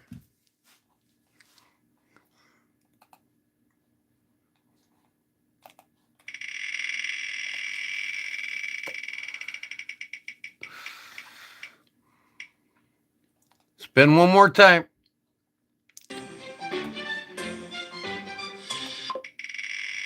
Third time is going to be official. This is the second time.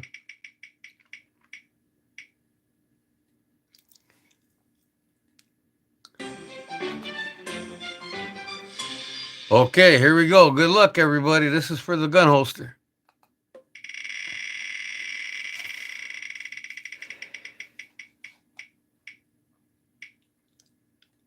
Oh, nobody got 15. Got to spin it again.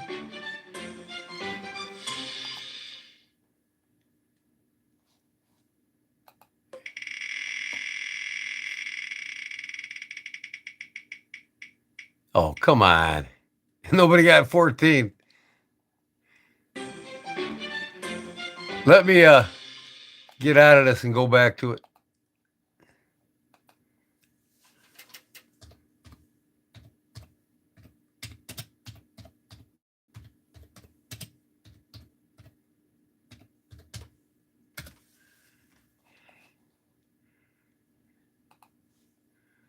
Okay, 15. Let me change the numbers. Try that too. I'm going to spin it once to clear it. And then I'm going to put it on 15.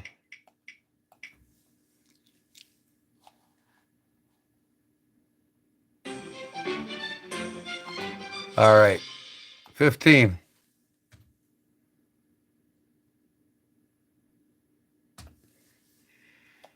Here we go. Good luck, everybody.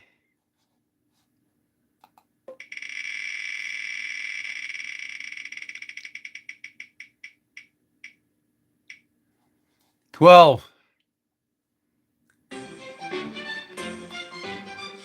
Nobody's got 12.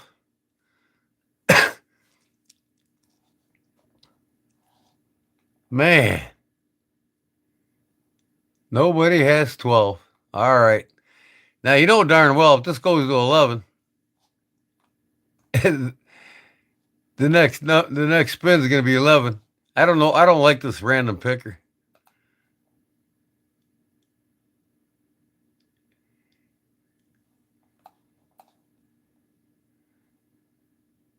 What's interval mean here?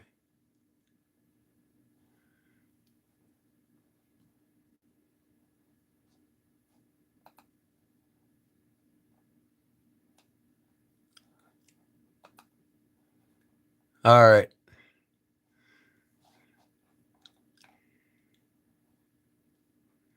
Fat City? Fat City had 12? Did he really? Okay. I didn't see that. Did it pick 12? I can't even remember that.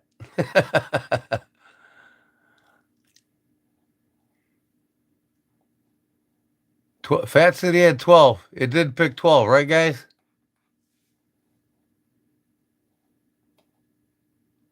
All right. Well, Fat City wins it then.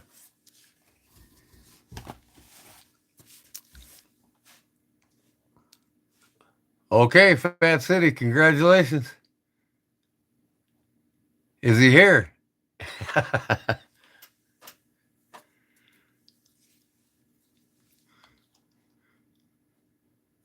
Who wants it? I don't have a gun. Okay, I'll tell you what, I'll spin again then.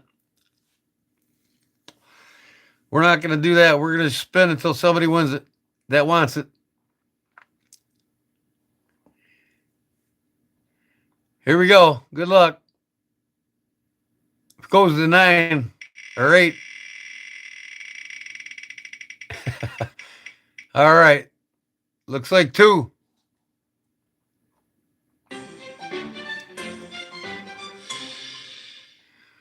Who had 2? Rat King dibs on number 2. Rat King got 2. Let them trade?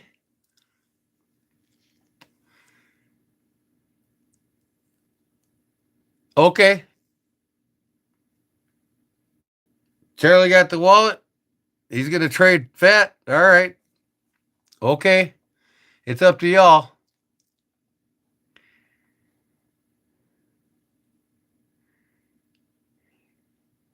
I mean,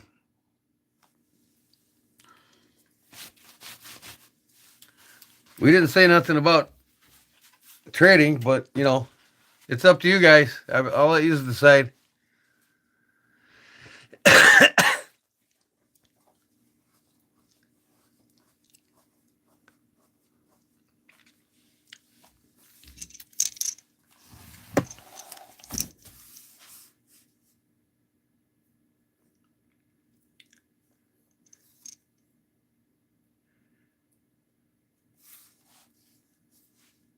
Why can't you trade?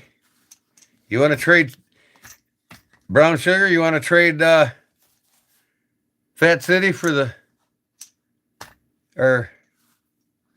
wallet?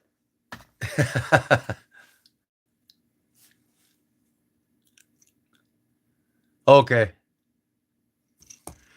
Hey, this is nice to have. You put it in your pocket, instead of losing your keys in your purse. You go out to eat, put your car key on it, your house key on it, and maybe a couple other keys, emergency keys, and put it right in your front pocket. You don't have to dig in your purse for a key.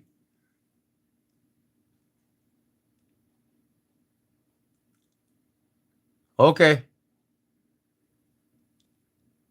You feel bad. Why do you feel bad, Fat City?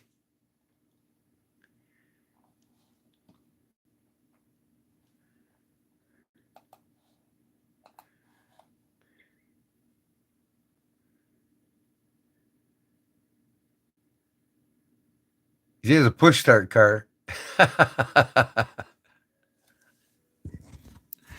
she has to get out and open the door and push the car. But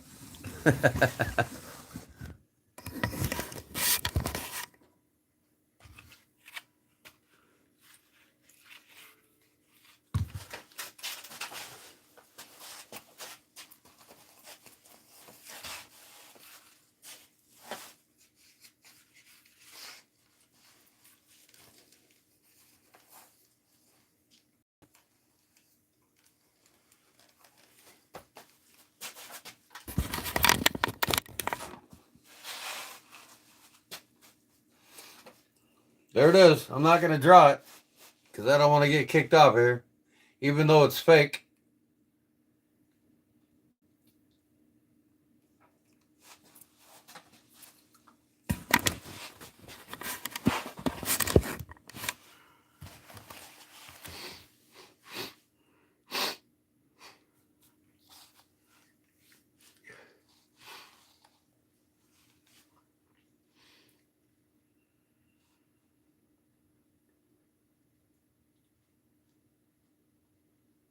All right, what are we doing here? Brown sugar said she likes to keep wallet. All right, so what do I got here?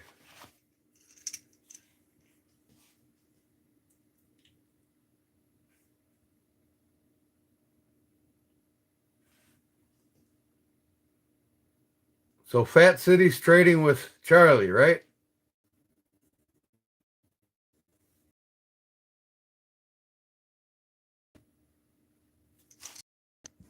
Why did my phone stop again? What's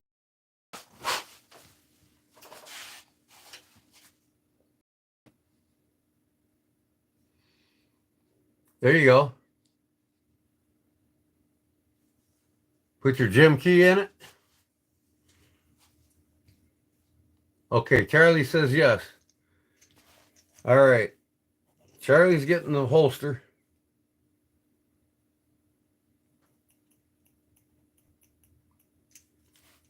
Brown Sugar got the key wallet, and Fat City got the wallet. Correct?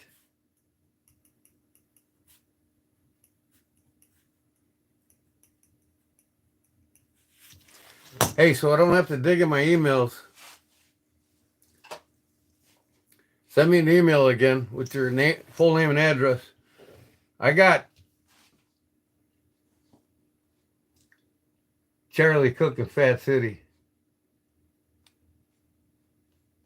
Brown Sugar, send me another email, please, with your full name and your address. I'll have to dig back to look for it. When I sent off your other prize, I didn't save the address.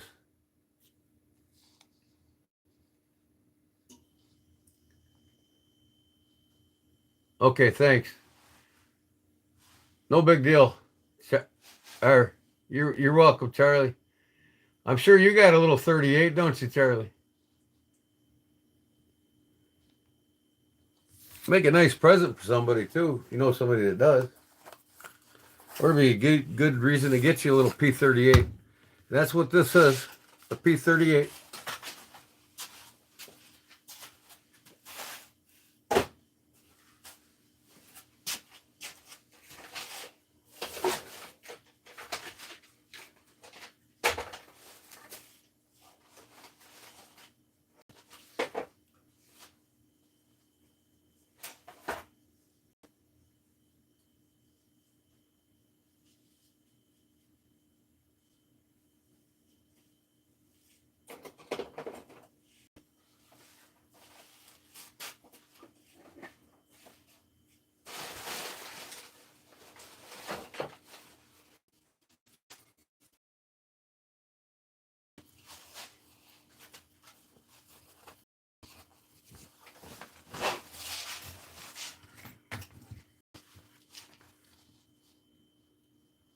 I got the best late night show around.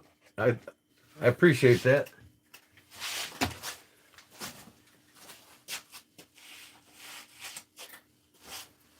Like I said, though, I got to start doing this at no later than 9 o'clock, though. I fell asleep. I was bushwhacked, cutting up them trees and logs, splitting logs. It wore me out.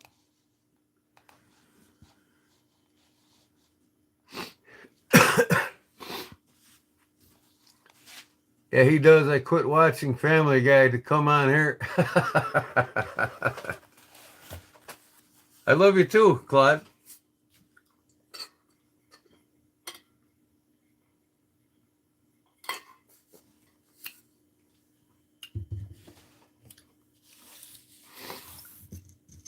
I got this coal, saved 30% more off, and I got some coal cash. I'm going to spend this bad boy on a $700 watch. I'll get 30% off. I'll probably get like 40% off the watch. You only pay about $375 for it.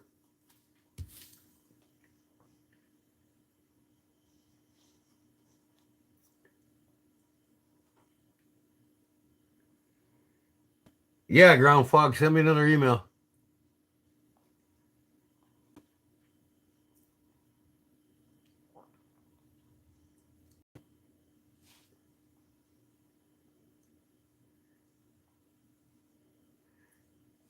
Do I have any queen steel knives? I got one queen, I believe. I got a melon tester and some other knife. It's a folder. I don't know what it is. I'd have to look through them all to find it.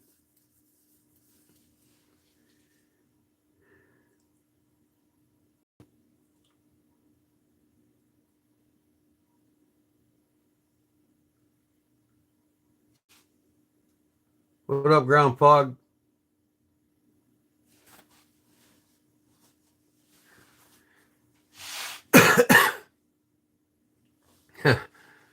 Oh, show off some of my chops. Well, I didn't. The only time I used an axe is I didn't use an axe today. I used a hatchet splitting logs. Sometimes they don't split all the way through, and you got to separate them. But I split up a cord of wood, and I got probably 10 more cords to split yet.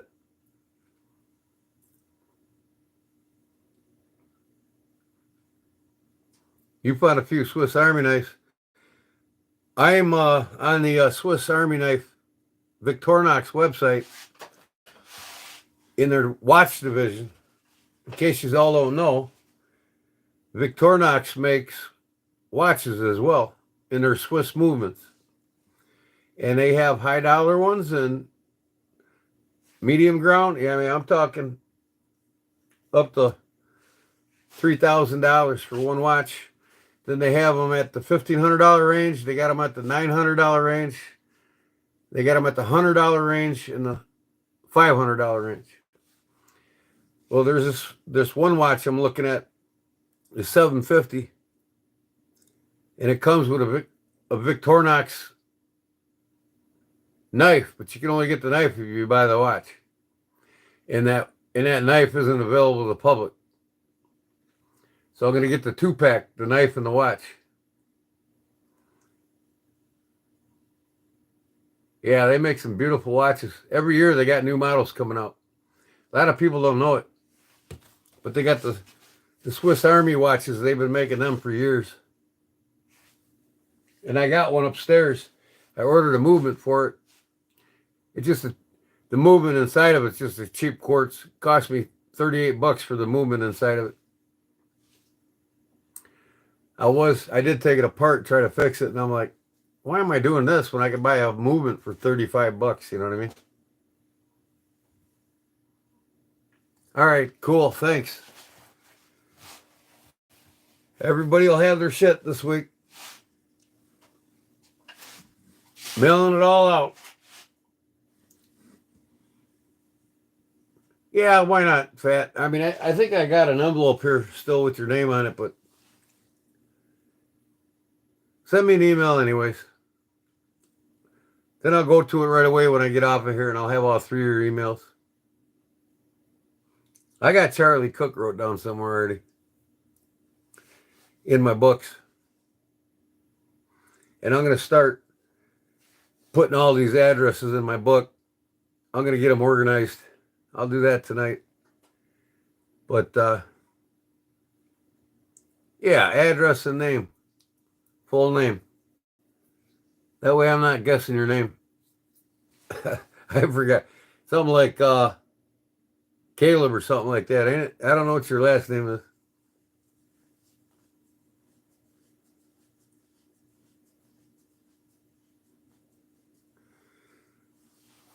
So we got a lot of second-time winners here already.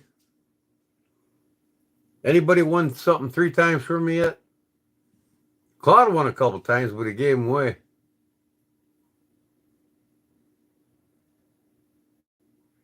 Yeah, if I put their name, and like I said, I forgot Brown Sugar's name. So I can't remember everything. I'm just going to make me a logbook with everybody that wins from me, their full name and address, so I always have it.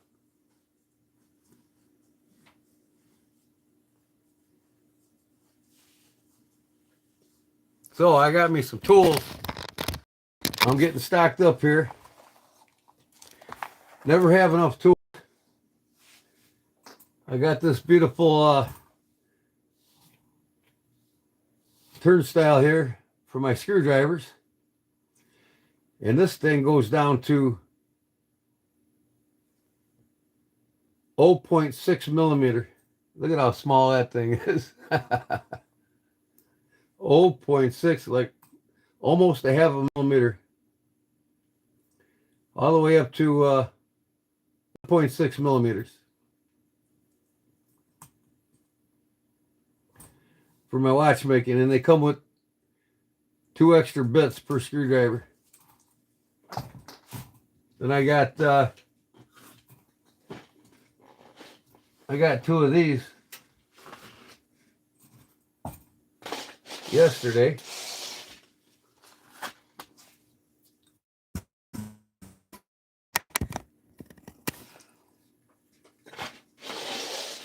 Last couple days I got some tools for doing my watchmaking, making it easier.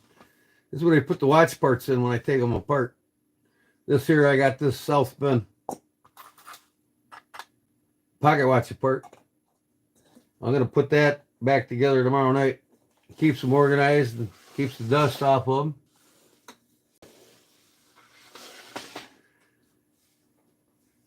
Then I got this, this came in the mail today.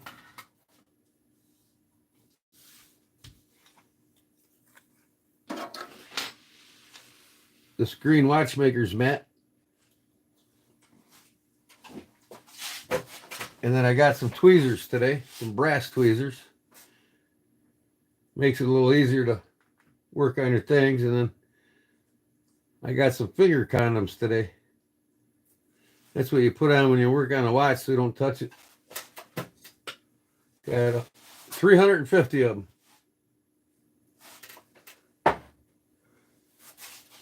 Then I got me a blower ball today. Keep the dust off the movements I'm working on. I also dust my computer off with it. Comes in handy. So I'm getting all the watchmaker's tools I need. I got a bunch of others. Like this is my oiler for oil and movement parts. Put the different thicknesses of oil in it. Different parts of the watch take different thicknesses of oil. And then now I got to order, I'm using these for my fly tying, but I need to order some pin needles for dispersing the oil on the parts I'm working on. So yeah, I got that in the mail. Finger condoms. All right, Fat, thanks. The finger condoms for coins too? Yeah. Yeah, once you clean the parts in the watch, you don't want to touch it. So I'll put, on my left hand, 4 finger condoms on, and I don't touch nothing but the screwdrivers with the right hand. I might put one on my thumb.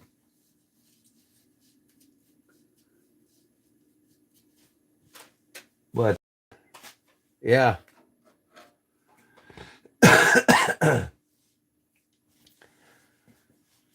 Alpha, that was a jar of holsters. You're quite the joker, YouTube Music Portal. So what is your name, YouTube Music Portal?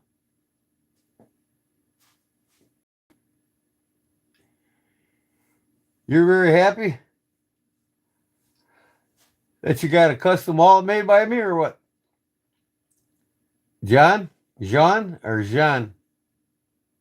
Are you French or?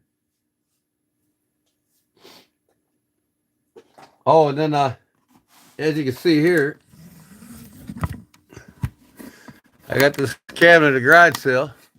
So I moved my tower out of here and I put it right there. It's out of my way now. And I got all this room now for all my watch stuff. But this is for my watch collection, my pocket watch collection. I got a couple up there and this one goes up there when I'm not using it. And I got another one here that I'm working on. The South Bend when I get it done. But yeah, I needed an area to put all my watch stuff.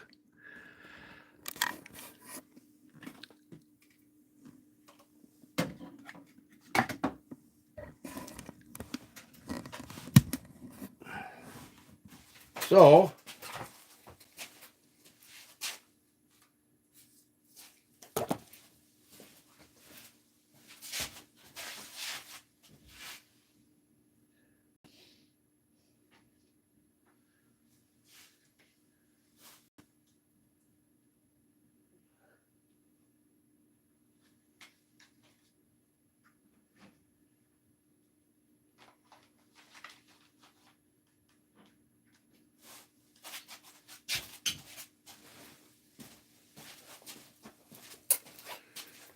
My fish and fillet collection is starting to add up.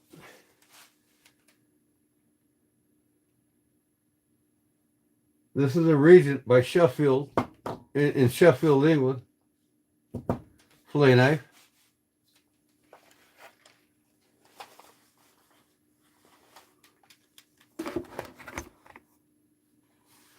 This is a case. Fillet knife.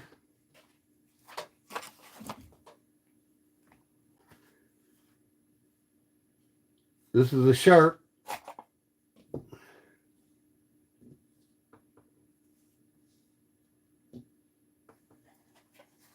Yukon Bob missed the drawing.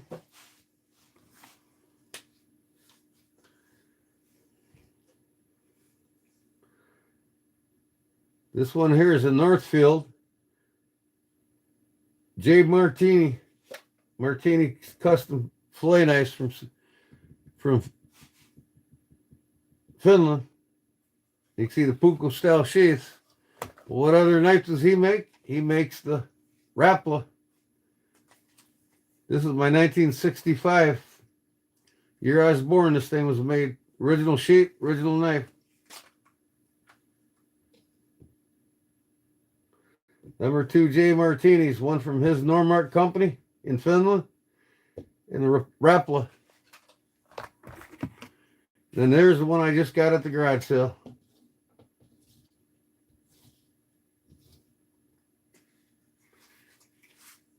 Charade. That's real leather, folks. That's probably the prettiest fillet knife sheath I've ever gotten. And this is from the 70s, man. Look at how nice this is. Nice button, wraps around the handle.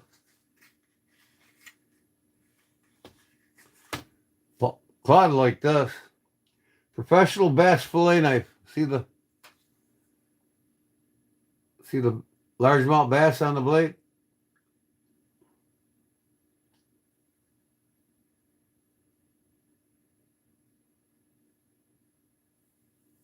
Love it. $5 garage sale. Absolutely love it. You can tell these are from Finland. Puukko style knife. Puukko style sheath. J. Martini. Finnish. He's Finnish from Finland. I would have had a couple more fillet knives if somebody's mail didn't get ripped off on me.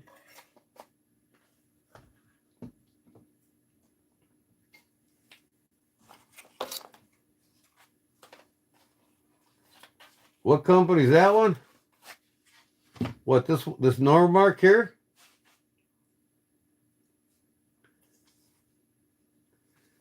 Normark is owned by J. Martini.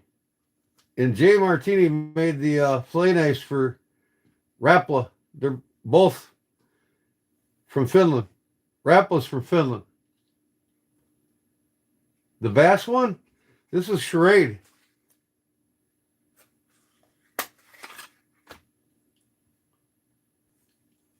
See the stamp?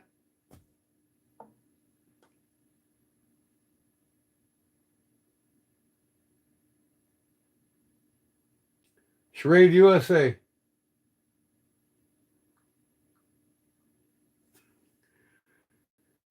Charade USA GF65 if you want to look the number up. It's called the Professional Bass Fillet Knife. And it's never been used. There ain't a scratch on it. Never been sharpened. $5 garage sale. It says graphite on the handle here.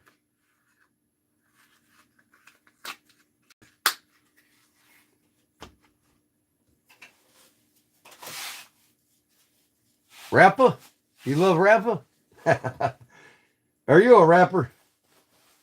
I know you meant Rapala. That's how you pronounce it. Rapala. Martini, Finland, see? He made these for Rapala. You still buy them new, made from J. Martini's Normark company. by Raffle. And then this is J. Martini's company here. Finland. They made pukos. They made fillet knives, you know. I got a couple of pukos.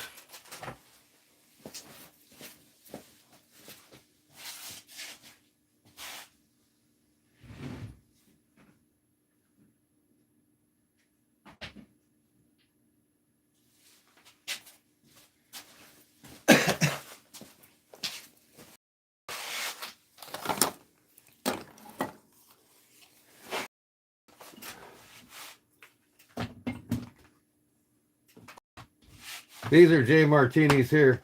These are inexpensive, but they're step up from getting the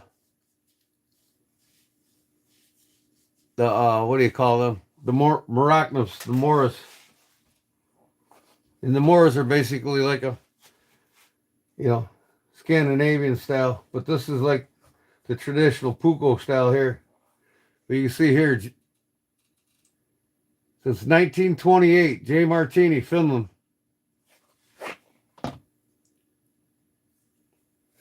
Beautiful knives. J. Martini, Finland.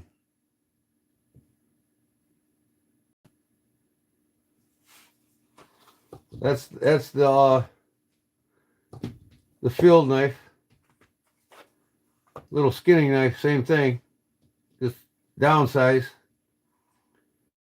Inox stainless. J. Martini. You look at the handles, you got the J. Martini Finland on the handles too.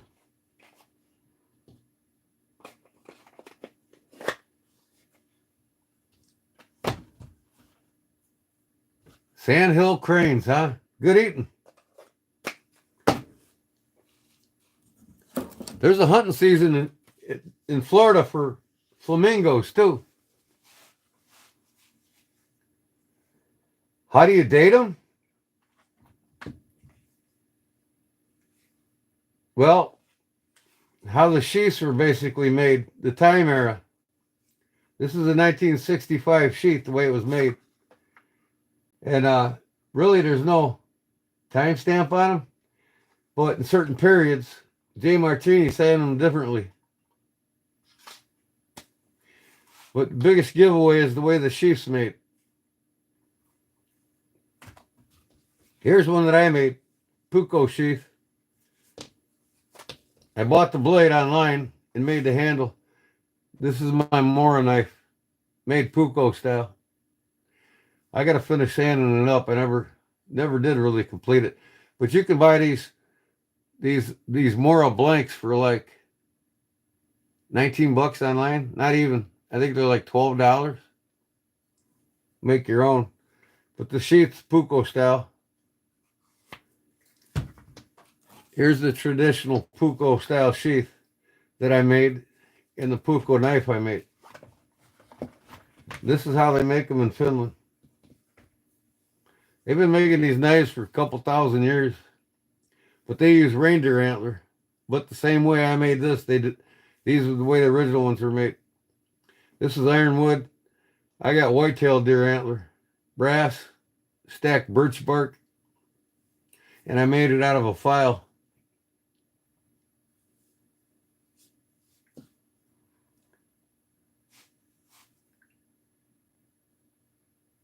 Great giveaway tonight. Thanks. You're welcome. Pat, Charlie, brown sugar. Try what again? Going to bed? See, there's a wooden insert in there. That's what the knife goes in. Never touches the leather. You want to know more about puko knives from the Finnish people in Finland? Do a Google search. It's great history. I got a book on it. The puko. I probably showed some of you all. So you can tell I prefer the, and I'm part Finnish.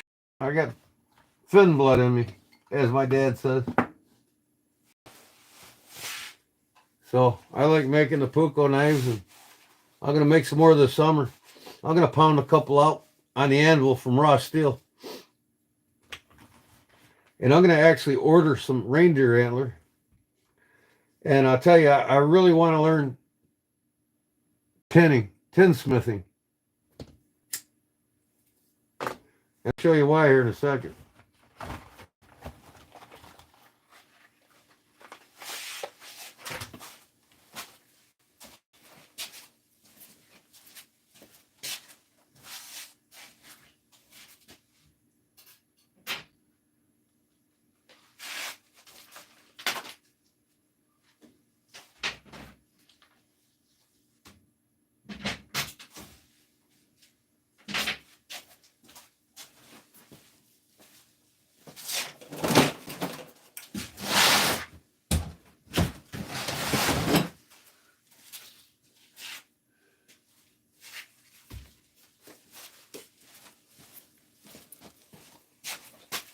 I mean, here's the book if you want to learn more about them. This is the book to have. Complete history of the puukko.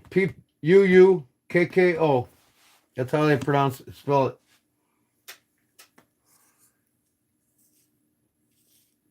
Not Pooko. It's Puukko. And see here, the tinsmithing. You know, they made these sheaths. I mean, these are probably 1,000 years old. But all the different eras of them. This one here is well over 1,000 years old. Probably 400 or 500 years old. You know, just the time periods. Here's the modern puukko right here of today. Good night, Claude. But, yeah, just look at the ornate tin work that they do with them fins. You know, I want to make these sheaths myself from the tin. So I'll get the carving machine for carving the tin and the metal, because I want to do floral patterns of buck 110 knives too, you know. So not only I'll have it to carve these, but I'll have it to do custom modified bolsters on knives. You can send me your slip joint, your buck 110, your buck 112, whatever you got. Any knife you have with bolsters on it, traditional or modern, and I'm going to start carving on them for people. Putting floral patterns on them, decorative patterns like this. You know, just, it's astonishing the work that they do. And you can see here over the centuries, you know, how they did the different sheaths. It's the same concept, you know, the Rapala, because it's from Finland. And that's where the puukko's from. Look at this. Woven birch bark with leather straps on it. That's probably 1,000 years old. Birch bark, yep. Year 1889 that was made. 1898 this was made.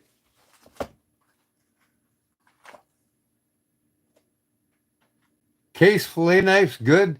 All one today. Yeah. You're not going to go wrong with a case fillet knife. 1838. You know.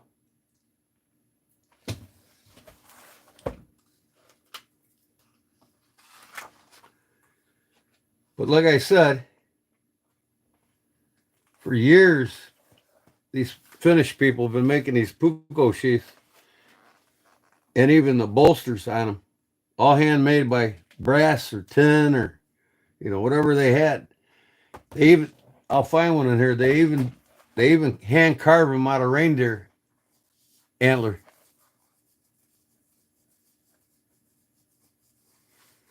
Puukko knife's been around, what did it say in the beginning here? I want to say 1,000 years. It's synonymous to the Finn people to fight pirates and protect their land. Just like the Japanese samurai, it's been around 1,000 years.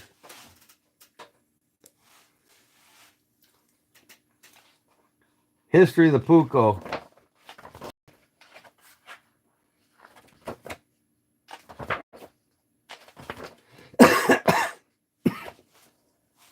The history of the puko.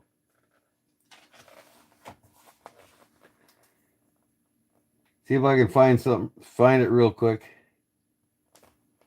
The origin of the word puko. The word puko, which can be found only in the Finnish language, in written form was used at least since the early 19th century, but dates back to earlier. In the Kalevala, the Finnish national epic, Vista, knife, and kura, an older expression for knife, are used and synonymous for puko. And Estonia, the southern neighbor of Finland. Kurask and kuraski are the words for knife. In the Veta language, a language related to Finnish, a knife called kuras and a puko was called pupokuras, knife with wooden handle. In the Finnish language, the meaning of the word kuras later changed the name for a club or stick. The etymology, historical origin of the word puko has led to much speculation. In the Finnish Etymology Dictionary, 1961, to the origin is traced the word pu for wood.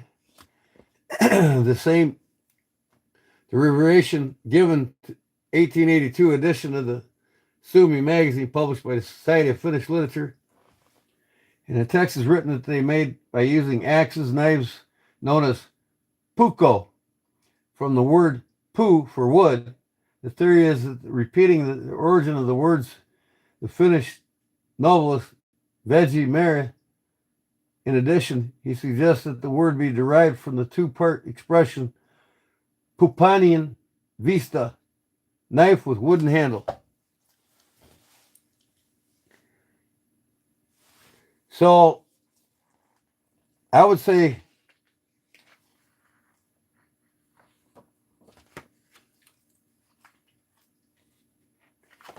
I can't remember. Look at this. Book 119, right? It's got puko origin in it. Not origin, but its shape. The handle's basically a puko style shape in the blade. You know what I mean? If you look at the pukos throughout time, the different shapes, the Buck 119 fits right in there. In the sheath even. Almost a puko, but not really one. Buck 102, 2003. In the 119 Buck series.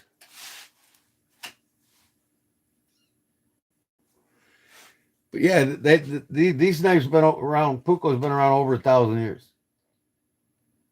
Just like the samurai sword. But look at this. Just look at how beautiful the work is here. You know what I mean? Look at that tin work. That's crazy.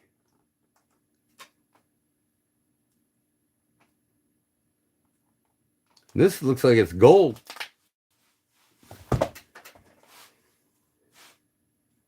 Point fitting, edge fitting, central fitting, locket fitting in the sheath orifice, end cap, furl. Just crazy. And they're known for using birch bark, stacked birch bark. Who else used stacked birch bark? Or stacked leather? Where did the stacked leather come from, right? Same concept.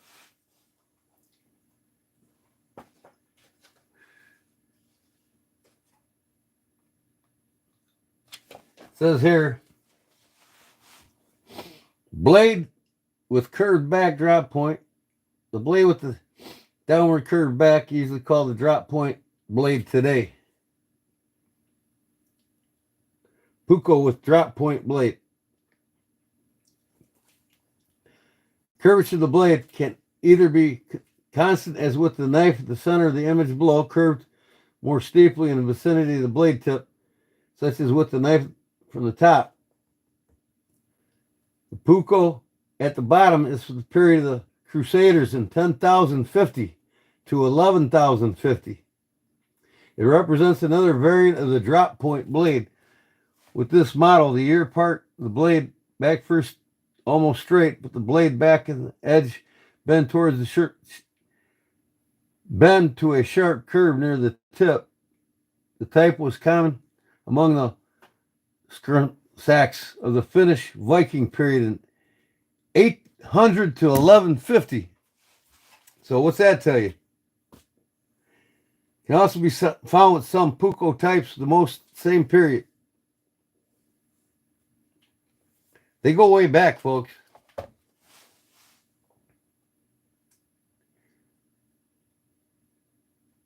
Walked past me, I couldn't help myself. You know, hey Joey, Bafuko.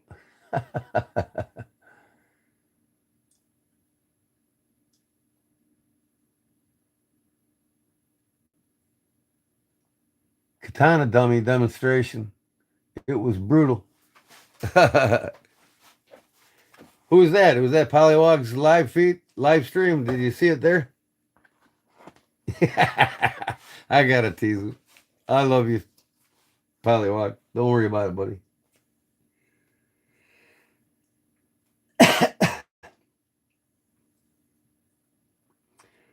Volker Sakari Palsy, one of the first persons to write about Finnish Puko blades, thought that this type was the new and superfluous addition to the Finnish Puko.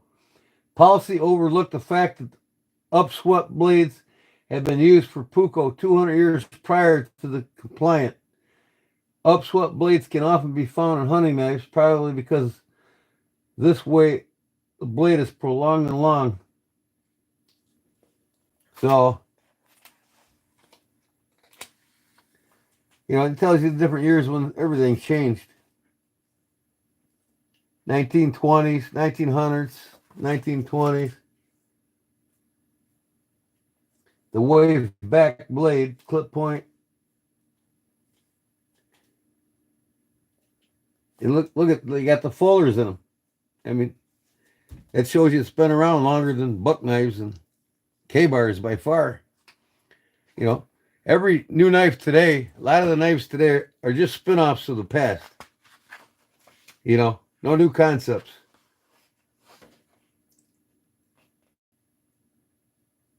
You know, and they just did all kinds of shit with their knife handles. Look at the pommel.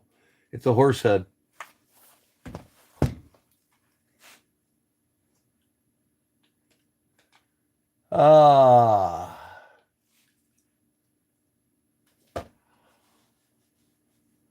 What'd Paul say?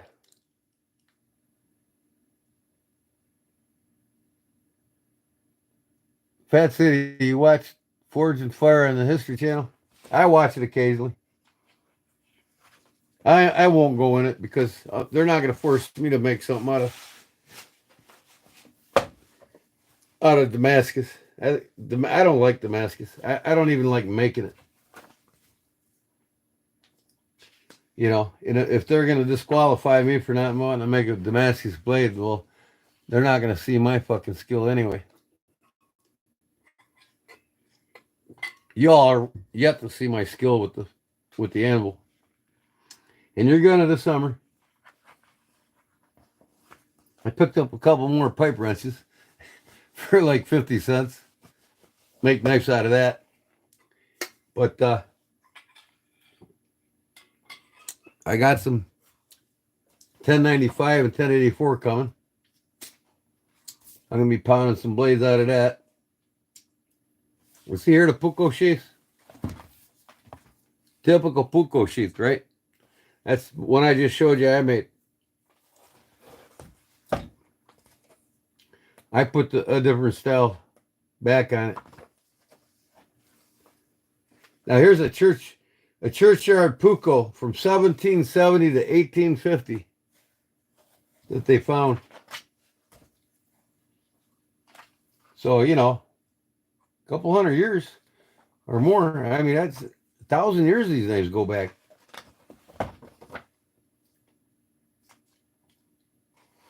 (1888), 1780 to 1850.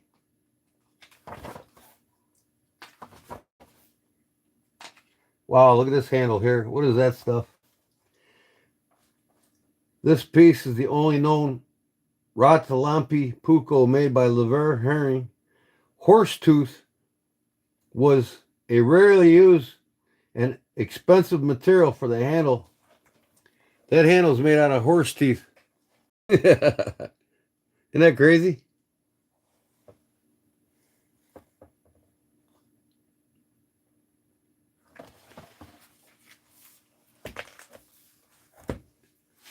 Oh, see you later, Rat King.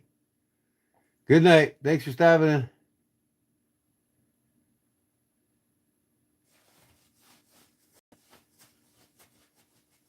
Yeah, I seen them cut them hogs in half.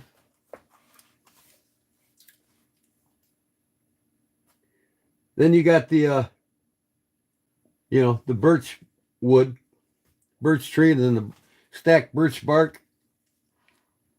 It's common wood there for the pucco knives. I'm going to tell you what, 2 o'clock, I'm done, fellas. I got to do some work tomorrow.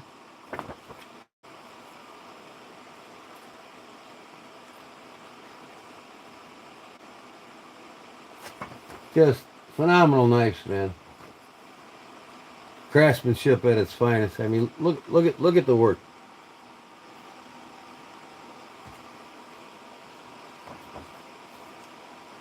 Something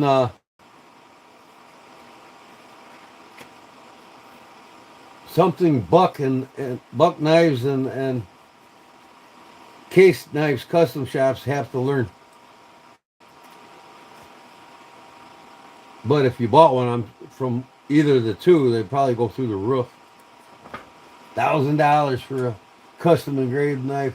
You can get these in Finland for $150 to $275, fully ornate and everything.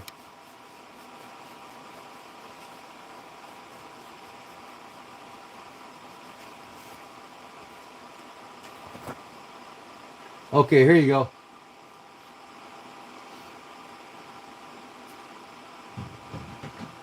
This sheet looks like it's made from reindeer, and so is the handle. The sheath with the leather on the top, that's reindeer, and the handle's reindeer.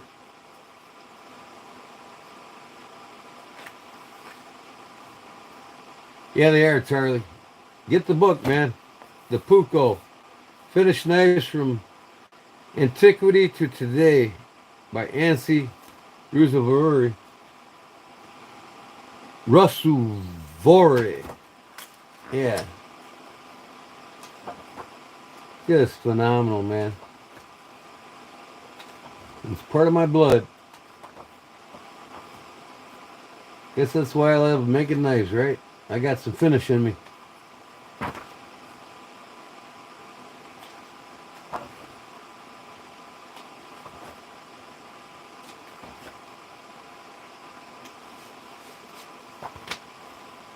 I have a Mesa Boogie 2x12 sealed cabinet made of marine Baltic birch.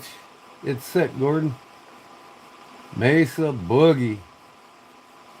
Is it a full stack?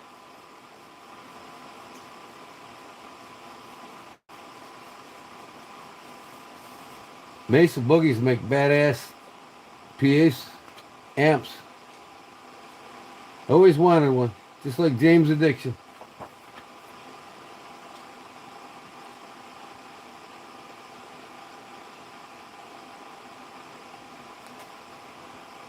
Always wanted a full stack Mesa Boogie.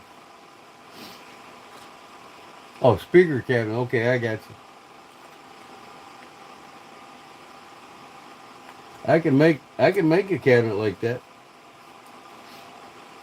Just get the equipment to put in it.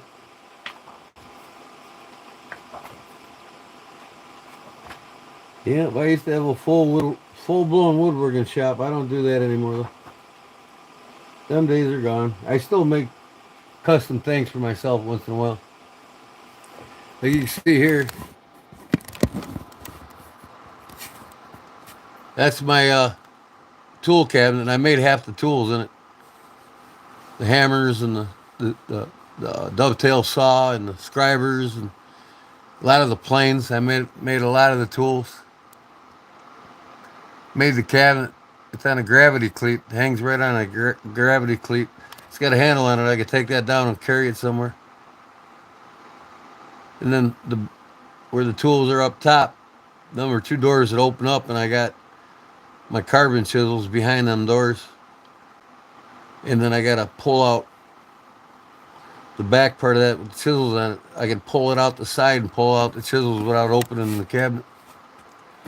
But I used to be fully into woodworking, and I'm a carpenter in my career. I'm a retired carpenter. But making things from wood like knife handles and all that, it's nothing for me. I love carving. But now look at this knife here. See this here? Okay, it's got the tin work here, tin here, tin work there, and tin work there even. That's all hand cut, engraved, and then they fill it with the silver. They pound it in the grooves. they hand carve all these grooves in there. They pound in the silver, and then they file it flush, give them the pattern they want. It's just crazy.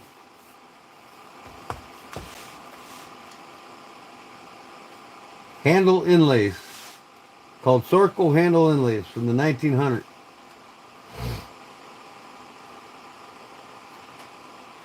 See here, all these Sorco inlays.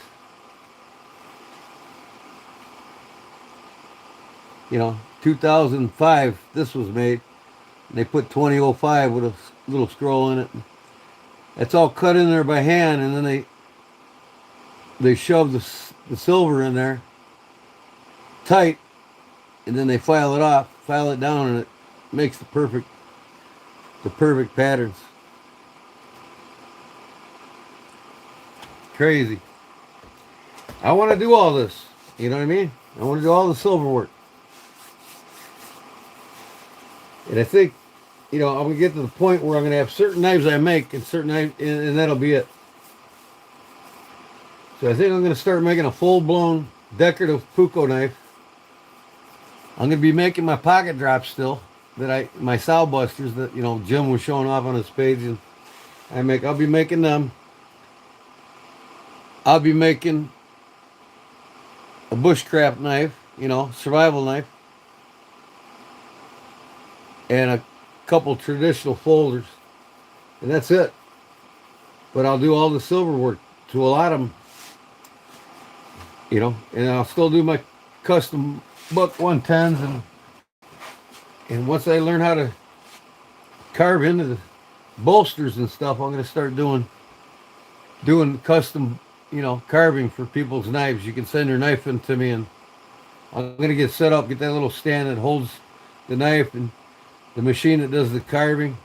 It kind of like got these blades on it that dig into the metal. It's pretty cool. But I want to learn. I'm going to start practicing on this inlay here. There is a video on YouTube that I watched, a guy doing this from Finland. So I'm going to go back at finding some more of those videos and learning how to do it. Yeah, Charlie's got my sow buster.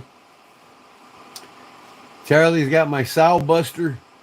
It's called a sow buster, not a side buster. And a sow is a female grizzly bear, right? A sow is a female Kodiak bear. That's why I call it sow buster.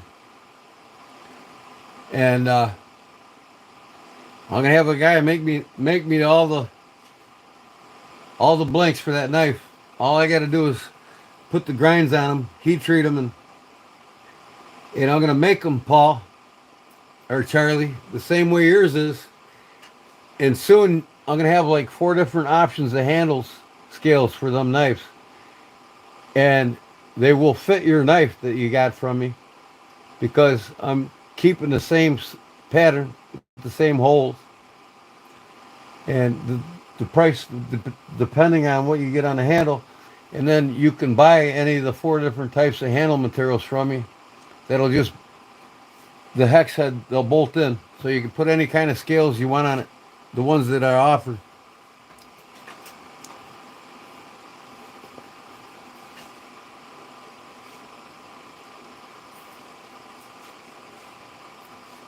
I want to. You can't make everything. So it's like, what am I gonna do here? I want to concentrate on making the baddest ass puko knife there is, because these technically are a bushcraft knife. I mean, if you look at them, they've been used for everything from fighting to survival. And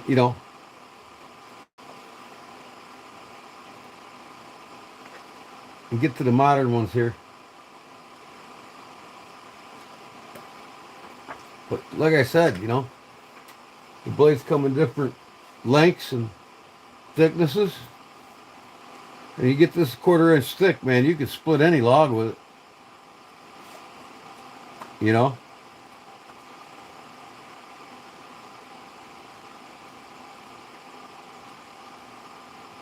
I'll tell you what, that one I made from that file, it's a bushcraft, 100%. Things 3/8 of an inch thick at the spine. You could pound through some fire. You can make some fire kindling real easy with that thing. So yeah, if you want to know more about the puko knives, get the book. So if you look, like I said,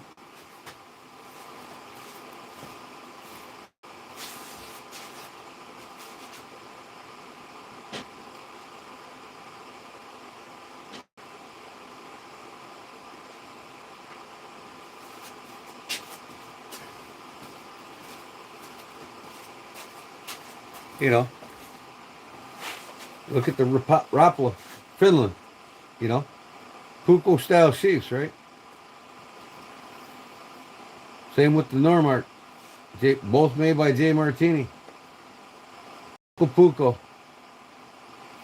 And here's the puko I made. The Finnish do make a dangler belt loop like that. But typical.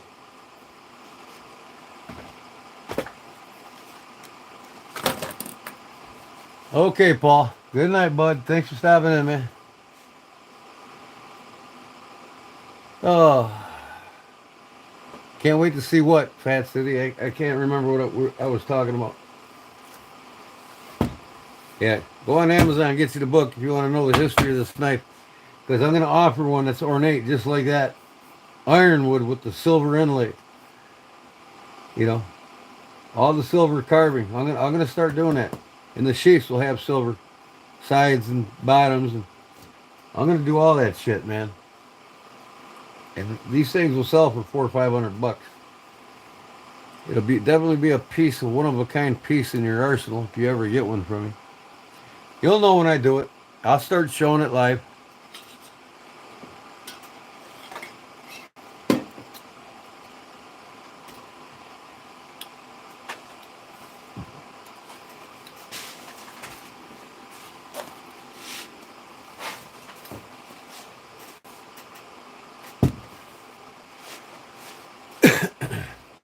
Okay, I got you all wrote down. Charlie Cook got the holster, Brown Sugar got the key wallet, and Fat City got the wallet. We'll put that away.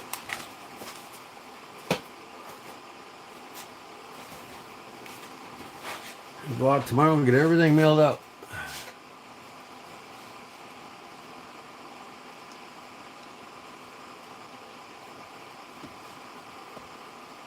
Fat City, what can't you wait to see? I forgot what I was talking about. Oh, yeah. Well, like I said, this is the one I made right here. I made several of them. I've sold like 4 of them for $400. I mean, it's a lot of work to make these sheaths. There's wood inside there. You can see my videos making these knives on my YouTube channel. I show you how I make this wood insert that goes in here. I show you how the sheath's made. I show you how the knife's made. Look at how thick this is. That's over a 1/4 inch. I can split anything with that.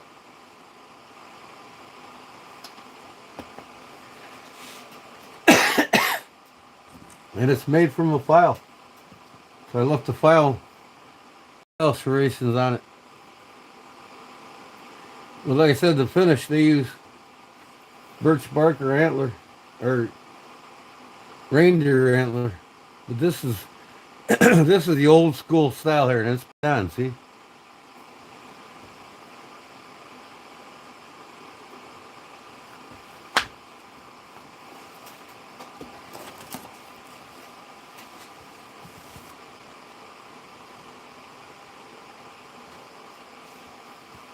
Eat something and hit the sack.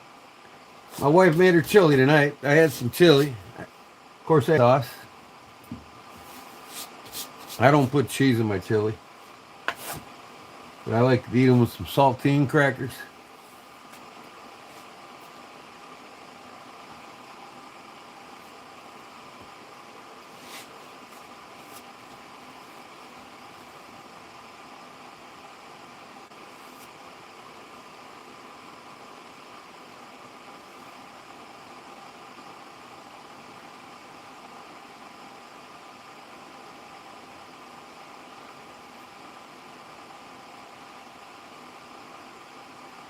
Oh, you can use a puko in the kitchen, especially the Scandinavian grind ones. You know what I mean? Finished. A lot of the Finns use the Scandinavian grind on their pukos.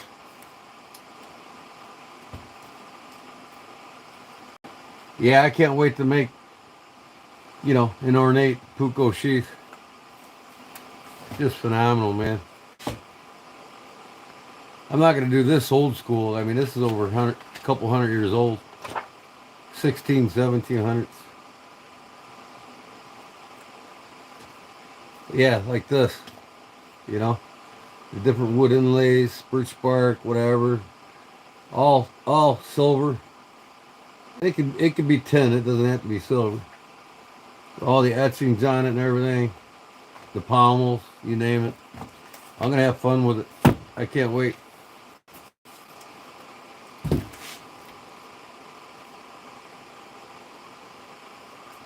Yeah, it is 2 a.m. Charlie. I gotta get up early too. I never learn though. I might be here for another half an hour.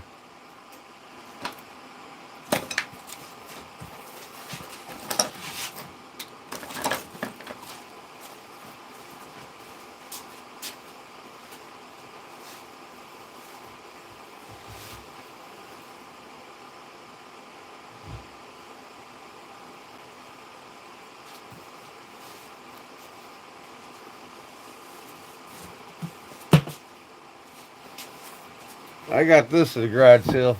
It's in one of my YouTube videos. $18.97. Sears and Roebuck catalog.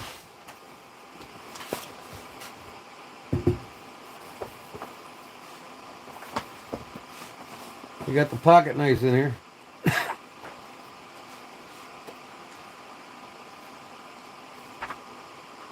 Look at the guns. Marlin repeating carbine, model 1894. You can buy one for $10.64. Marlin repeating rifle, model 1892, $10. Merwin Hubert and Company rifle, $8.75.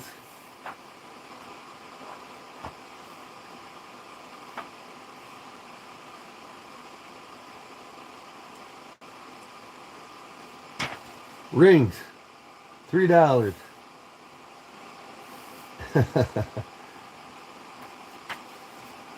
Oh, look at this. They got the old pocket watches in here. I didn't think about this. Yeah. Now we're talking. Look at all these pocket watches, boy.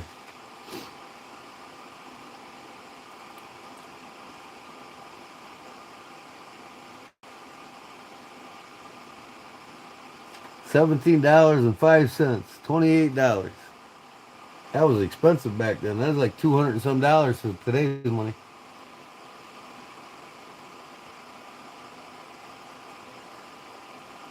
I play guitar YouTube. Never really got that great at it, but gold filled 10 karat O size ladies watches.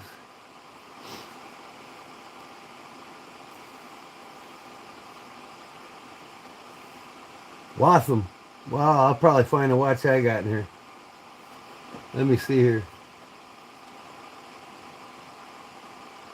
This is a Watham 1897, I believe. Let's see if we can find it. This is the year of the book, right?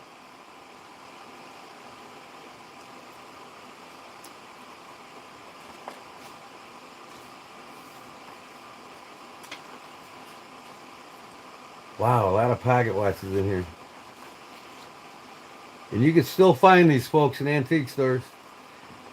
And I can get them running for you.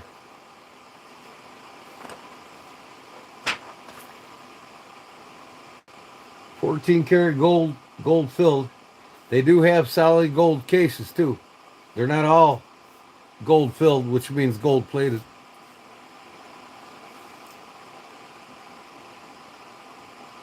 When there's no distractions, I hear you there.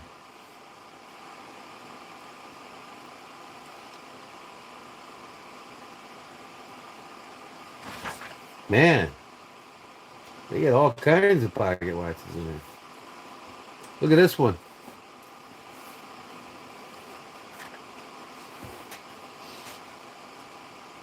It's got an elk on it. That's cool as hell.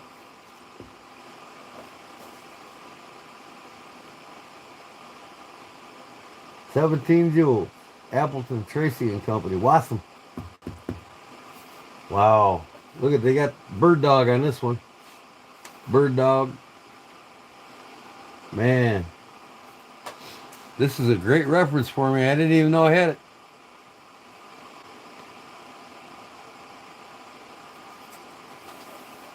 I have to take this with me to the antique stores. Because right now you find a lot of the late 1800s, early 1900s. If they're the late 1800s, it'll probably be in this book.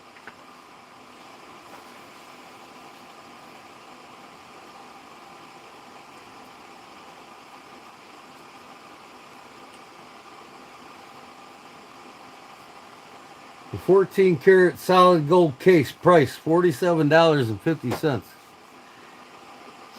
Well, I'll tell you what, you won't touch that solid gold case today for less than $800.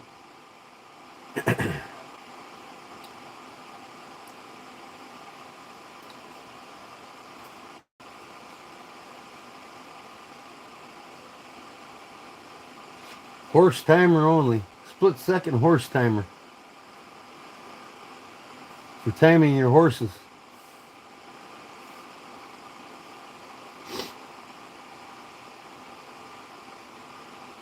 Wow.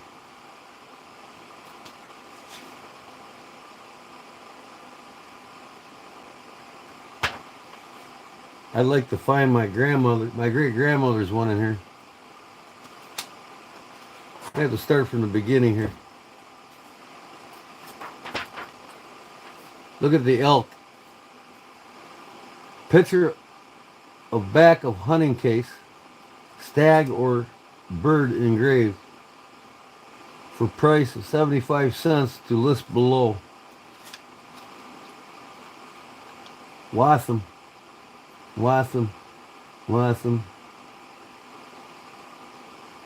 $25, $26 for a pocket watch. Horse race timer, yep.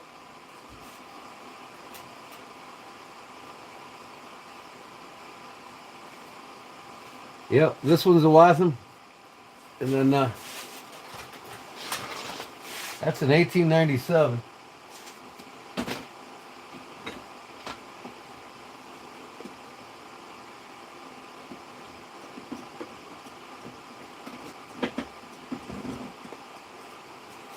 This one won't be in this catalog because this is an 1897 catalog, so this one should be in here.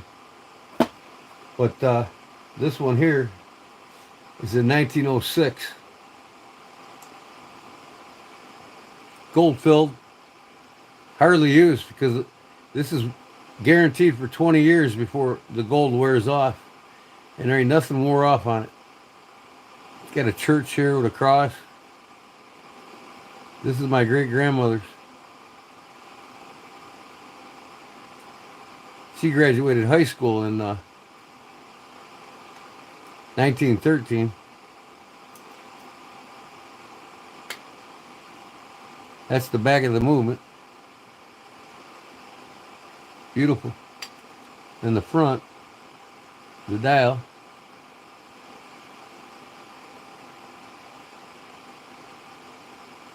$1906.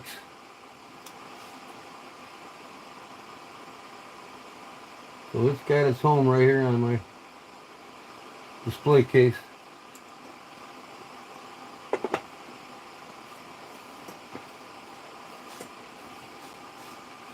At 4 p.m. I believe. He was born at 4 p.m.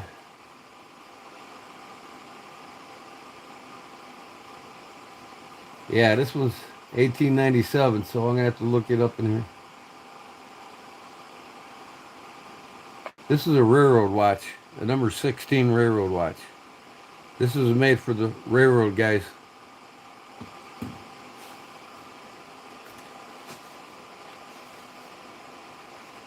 Yeah, this one here is it's called a zero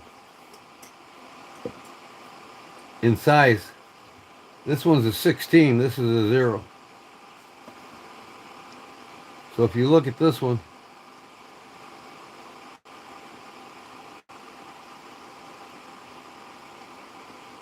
the crown is at 3 o'clock instead of 12. Whereas this one, the crown's at 12. So when they're at 3 o'clock, they call these a hunter style. Nothing to do with hunting. It was just the name of it, a hunter style. In the old term of sidewinder. You wind it sideways. But you can still do that with one of these, right? But when you do it with one of these, you can see the numbers.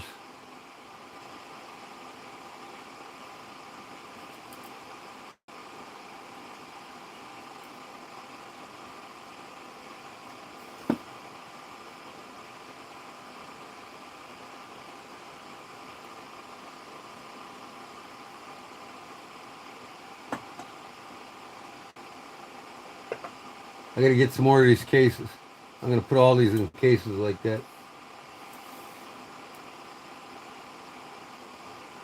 I love this one. I absolutely love it. It loses about 4 minutes every 24 hours. I gotta advance the movement in the back yet, and I haven't. But it's accurate as all hell up to about 24 hours. Then it starts losing a couple minutes.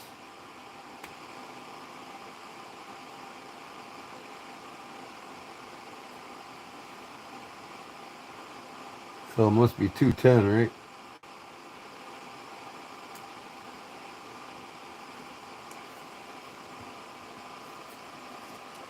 Blossoms in here.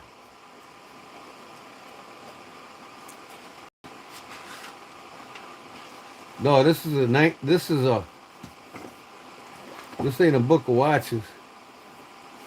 This is a 1897 Sears and Roebuck catalog. I did a video on my channel, you can see here, of the book and the pocket knives in it.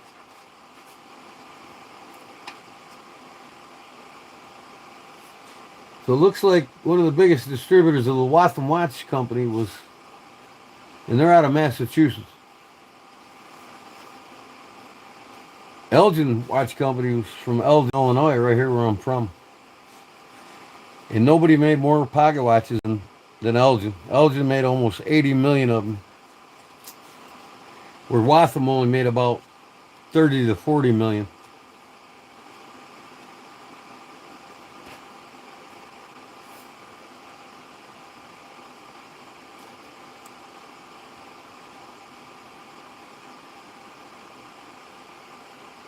I never heard of the Wadsworth though. They got the Wadsworth pocket watch. Here's an Elgin Giant, 1897.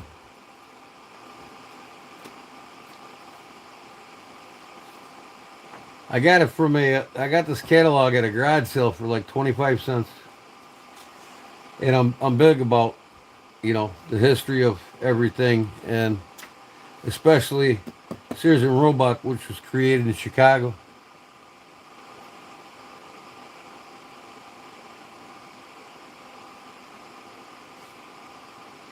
What's the Mexi start? What are you talking about?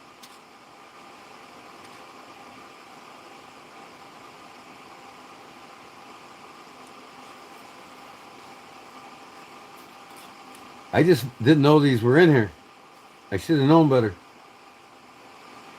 And like I said, these are the watches you'll find now in the antique stores. There's a lot of pre 1900 and early 1900 watches in antique stores, no matter where you go. You see the movements in these watches, even to the ones made today, the new ones. The movements in them, the technology in it hasn't changed in over 300 years. They're still using the same movement today that they used 300 years ago. Just the way that the size of the movements and the configuration, how they put them together with the bridges and everything else that holds everything in place is differently ornated and differently made. But the trainer wheels, the balance wheel, everything in them is made the same for the last 300 years. Mexican Stratocaster.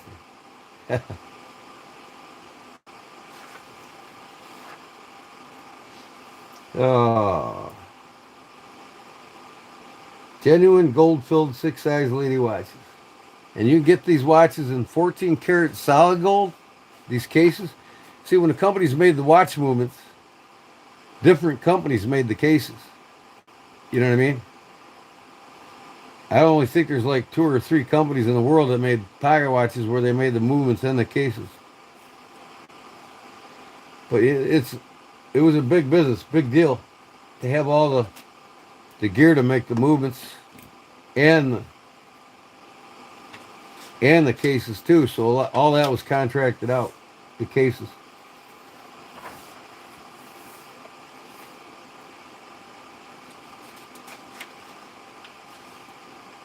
I'm breaking up.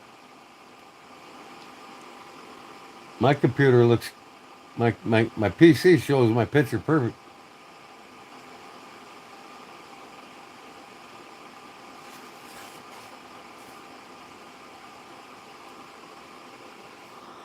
Hold on.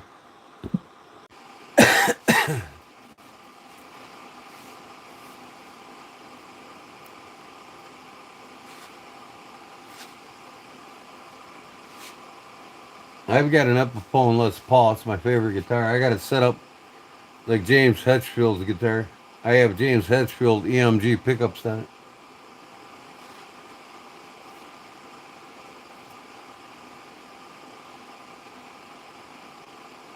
Epiphone's badass guitars. I don't care what anybody says.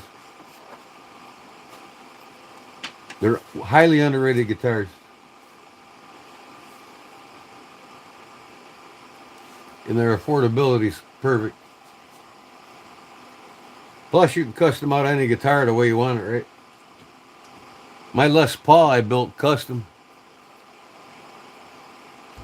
Bought all the parts. Bought the pickups, bought everything, the neck, all the hardware, electrical. Bought it all, put it all together myself.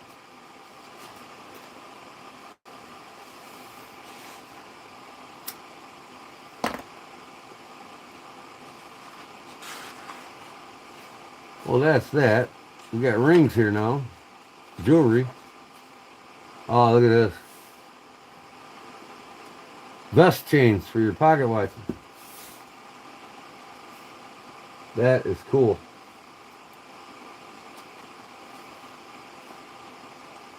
I seen one just like this today. It's actually got a trinket where you can put a picture inside of it, you know what I mean? A round trinket. and it's for a pocket watch. That goes in your cuff hole. That hooks your pocket watch. And you'd have a trinket here. You can put a picture in it. I could have bought one the other day for 125 bucks, solid gold.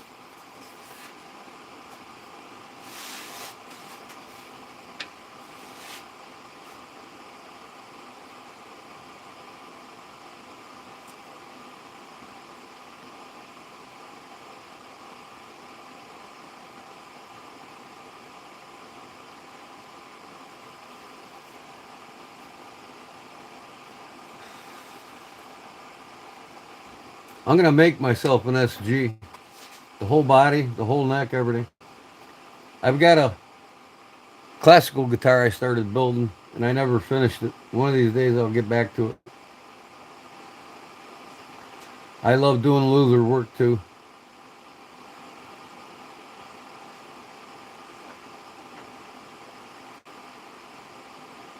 Yeah, like the ladies' pocket watches. I mean, they don't make shit like this anymore, folks. It's like a lost art.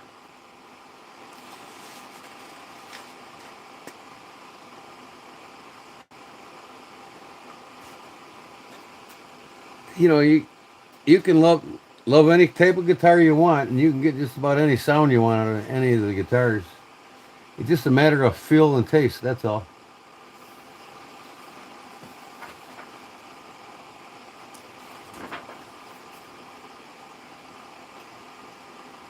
I mean, 80 cents a piece for these.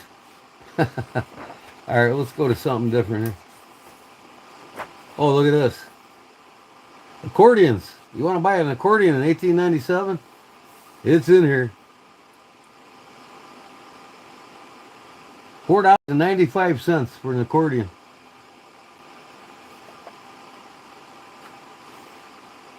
Record players.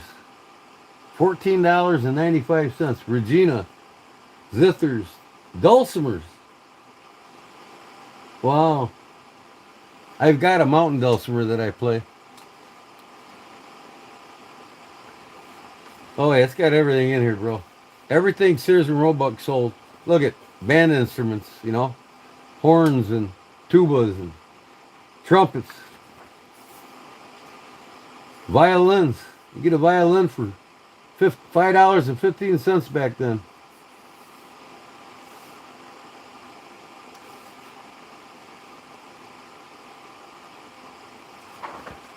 Wonder if they got guitars in here.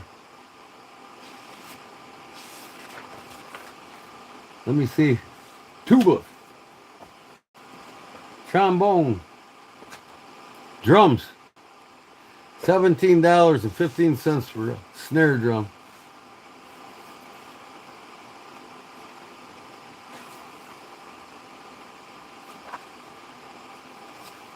Yeah, I didn't see no guitars. I don't think Les Paul was alive back then.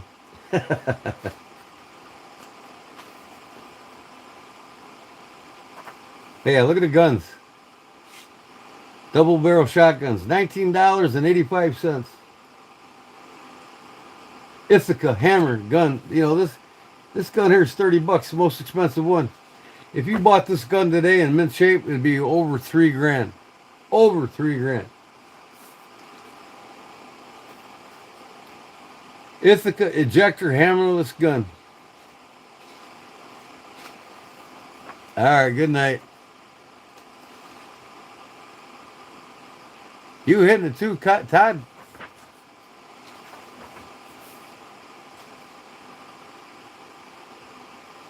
Hopkins Allen double action revolver, $1.70. Again, 2-3 grand for one of these guns, if it's mint. I mean, look at the Marlin repeaters. You know, different models from $10 to $11.85. Try to buy one of them in mint shape.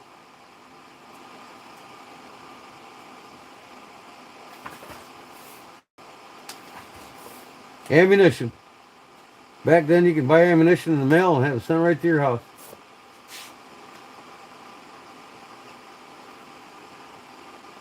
40 grains powder, 220 grain bullet per box, 20 of them. For Winchester single shot rifle per 100, $4.25 for 100 rounds. Hell, you can only buy 2 rounds of 300 blackout for my AR-15 for that price. 2 rounds.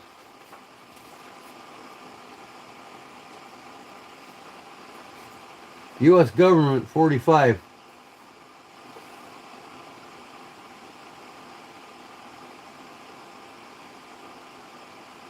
$100 for $3.17.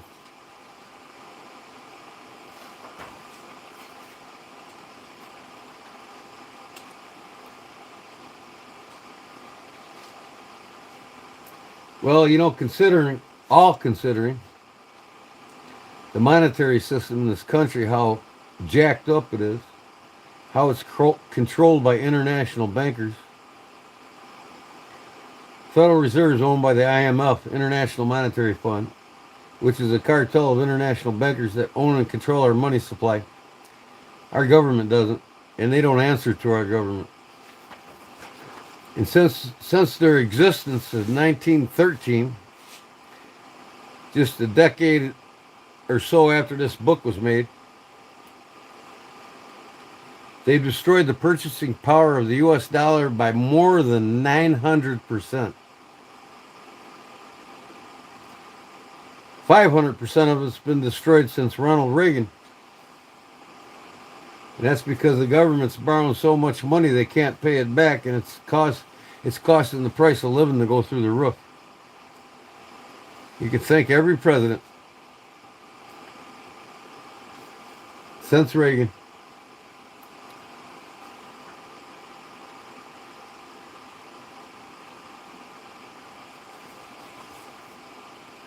Here's the gun holsters. 40 cents. $1.65.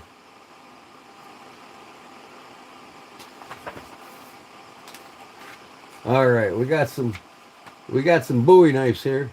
70 cents.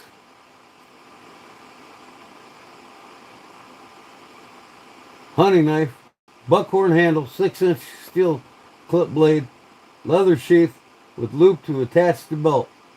Entire length 11 inches. By mail, 8 cents extra, 75 cents. This is an 1897 Sears and Roebuck catalog. You can see it in the video on my YouTube channel.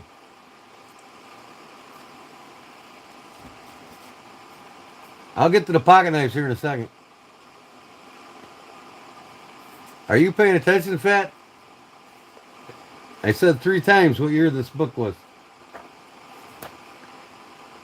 A little less talking and a little more observing, buddy. I'm just teasing you.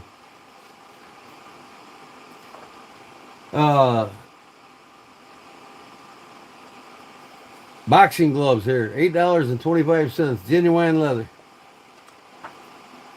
Fishing tackle. Bicycle, you can buy a bicycle. $29.90.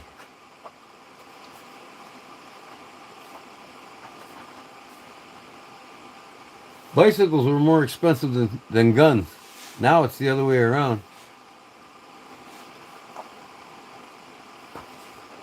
Yeah, they made regular bikes. Look at these handlebars down low. That's how the 10-speed came about. I had one with the curved handlebars. 10-speed with the 20-inch rims. Schwinn 10-speed. Look at this one here. Tricycles. You can get one for $11.65.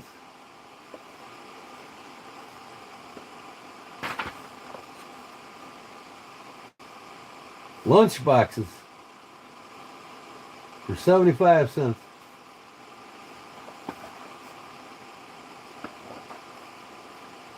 I gotta get to these pocket knives. Look at even furniture, 20 bucks, right? You get a full bed right here for $24.50. Where's these knives? Pocket folders. Boker and Camillus made most of the knives for Sears and Roebuck. Boker and Camillus. I'll find them.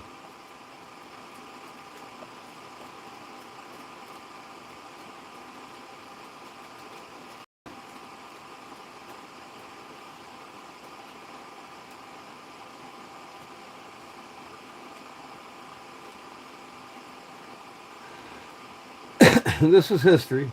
This is why I like it. I like looking back. And too, when I buy antiques, I look for the 1890s stuff.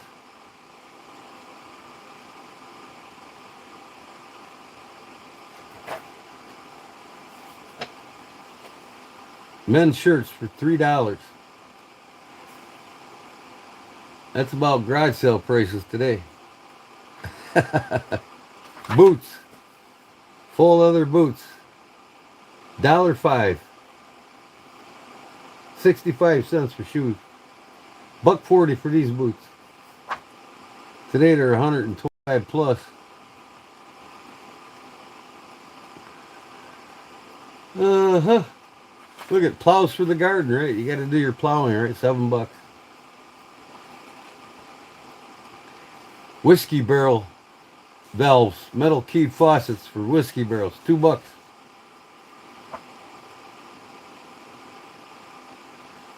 Fire stoves.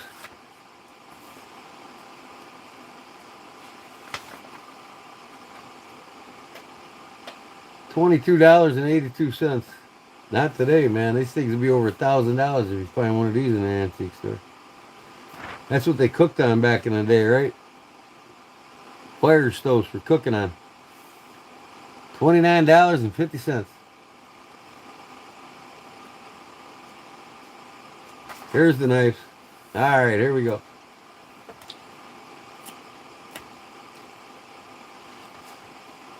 Sears and Roebuck and Company Incorporated, cheap seat, supply house owner, cheapest supply house owner of Chicago.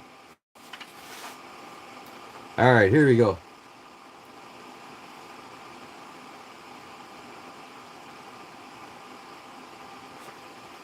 All these knives. 85 cents, 90 cents, 90 cents, 90, 25 cents, 50 cents, 45 cents. These are mostly Camillus here.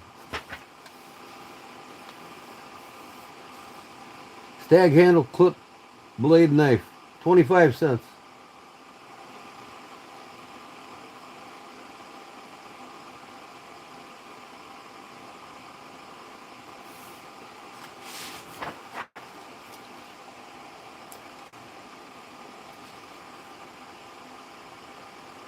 They weren't giving it away.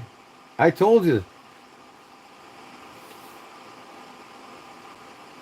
Since 1913, the Federal Reserve took control of our money, and they destroyed its purchasing power by 900%.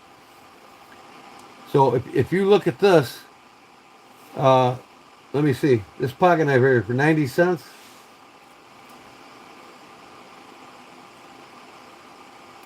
That would be $90 today.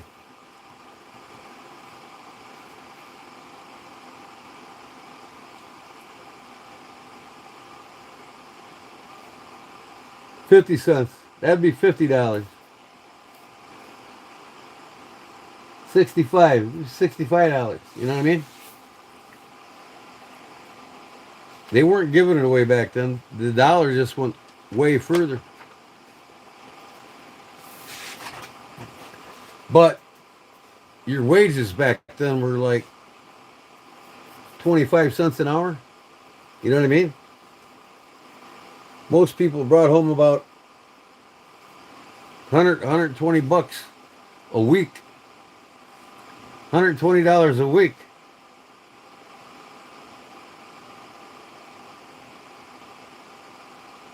If that.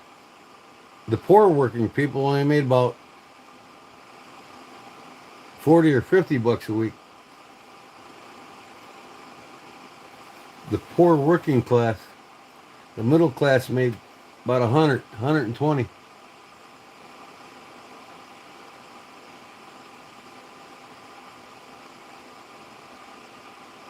You know, when you adjust for inflation against the wages, that's what matters.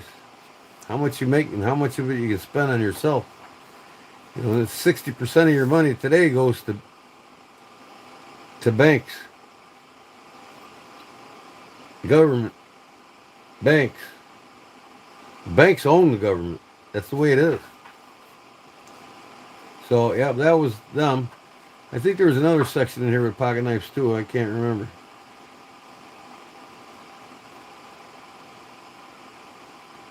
50 cents for handsaw. There you go. Here's an anvil. Vices, $6.40. Blacksmith tools. Anvils right here. $5.55. Today that anvil will cost you $500. The price of hats? Probably a quarter. I'll show you. They're in here. Here's women's hats. $2.49. $6.95 for that one. $1.99 for that one.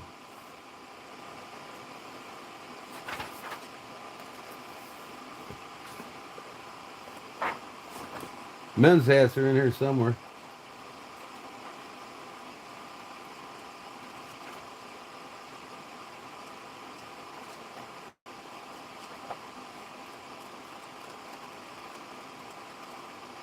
Oh, there's some guitars in here. Hold on. Well, mandolin, $11.29. That would be $1,000 today. Here's the banjos. Here's the acoustic guitars. Banjos, $21. All right, now who makes these? Classical guitar, $9.65.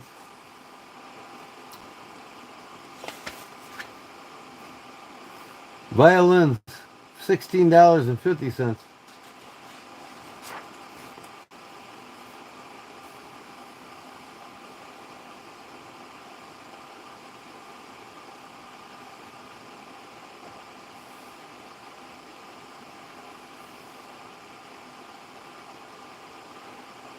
Our Spanish guitar, American make.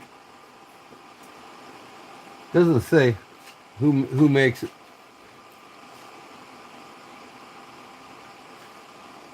About the price of smoke pipes, they're in here.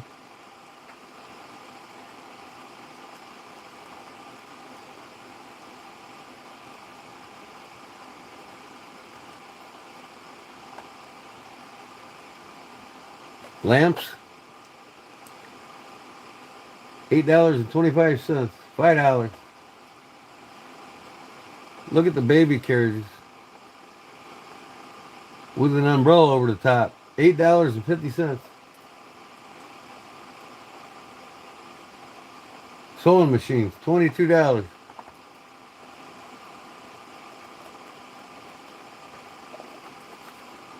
Here's horse-drawn buggies.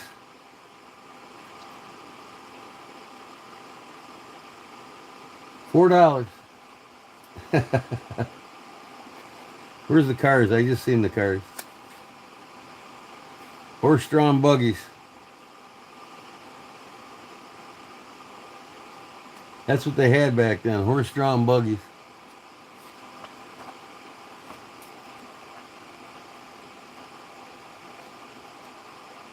Saddles, $8. $5.75. Yeah, buy one today. Cheapest is about $500. This one's $18.99 and it's fully loaded. Let me look up in the back. Pipes.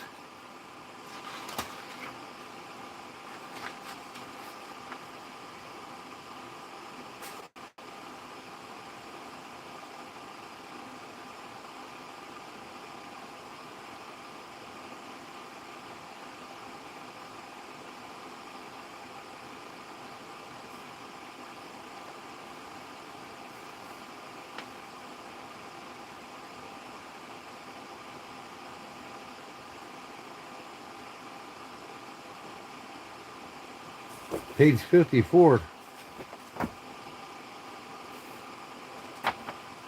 Way in the front.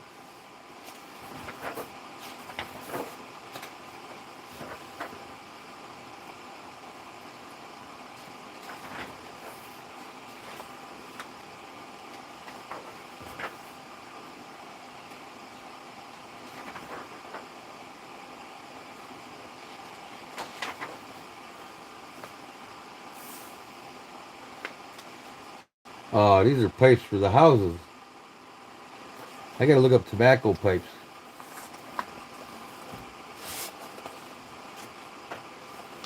Oh, here's my tool. See that?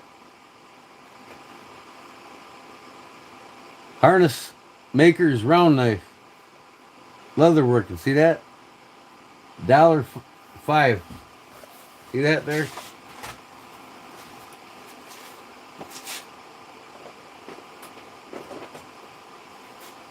It's for leatherworking. See, I made mine.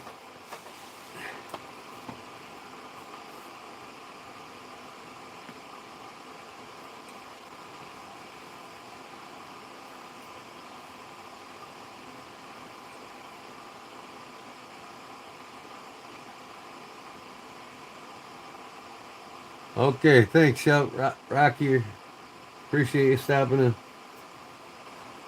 All right, I gotta look up the tobacco pipes.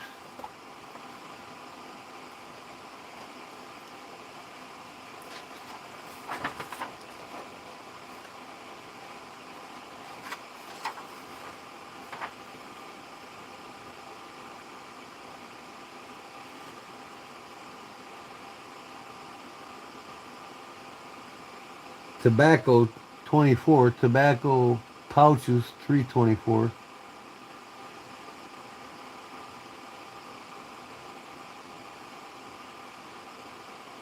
$3.24 and 24. $3.24 and 24.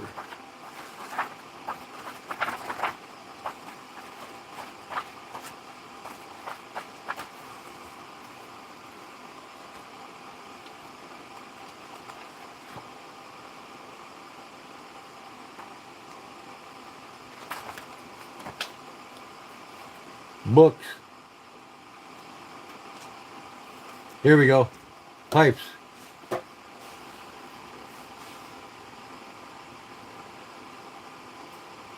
Standard pipe, 25 cents. 46 cents. 96 cents. $1.35.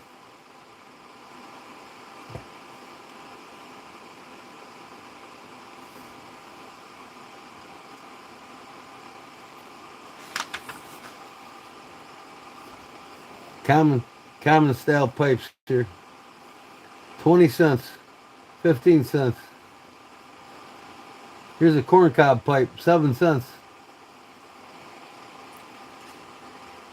What can you buy for 7 cents today, huh?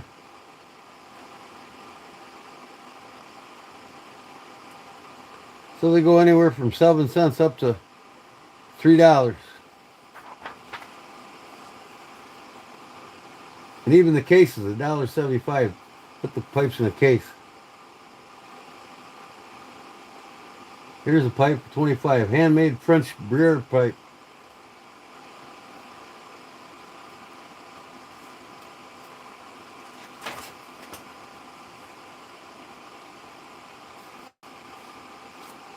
Tobacco pouches. 75 cents. Women's purses, 78 cents. 25 cents. 21 cents.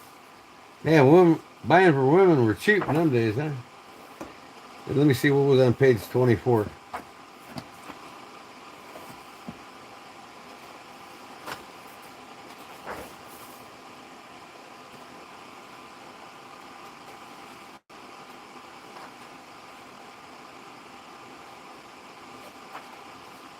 And how come the pages ain't marked? Okay.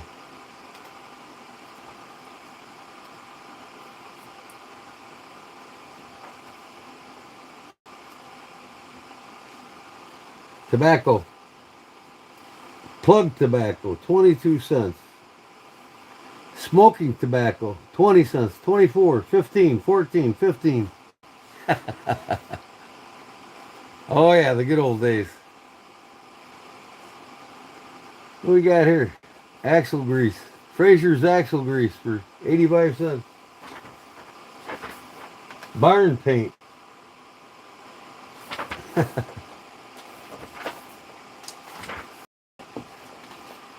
Borax, $1. Ooh, pure cod liver oil, $5.50. Whew, that was expensive back then. Indian cough syrup, $2.25. Mexican headache cure. There you go, Arizona. Only cost you $2.25. Splitting headache cured immediately by our positive headache and Norgia cure. Almost everyone is in more less trouble with the headache at some time or another. Castor oil. But yeah, the cod liver oil. That's how the old ladies used to punish their children when they swore they'd make them drink a tablespoon of pure cod liver oil. And I tell you what, it's the nastiest tasting stuff on earth. I got forced to have some myself. Me swearing? No way. Paintbrushes for 3 cents.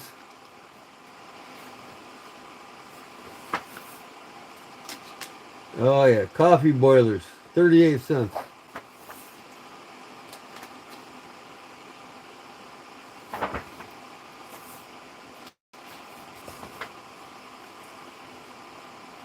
I go to the bathroom and come back, you're reading the phone book. This ain't a phone book.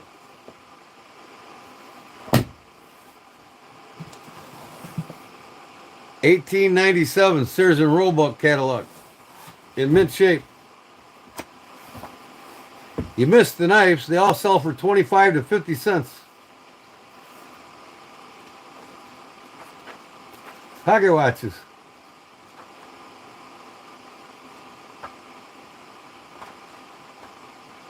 What do you want me to look up, Jim? How much it cost back then? Sears and Roebuck. The cheapest supply house on earth in Chicago, brother. It's part of my history here.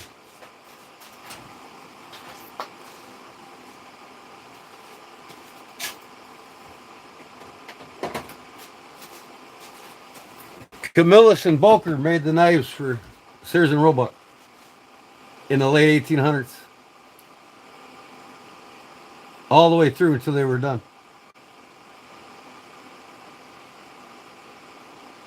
Yeah, I'm going to get off here in 15 minutes, and that ain't no joke. 3 o'clock, I am done. I got to set my alarm and get up early and get some shit done tomorrow.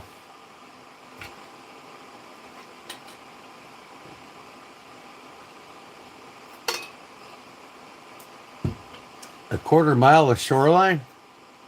What's that mean? They don't sell shorelines in here. They didn't sell it then.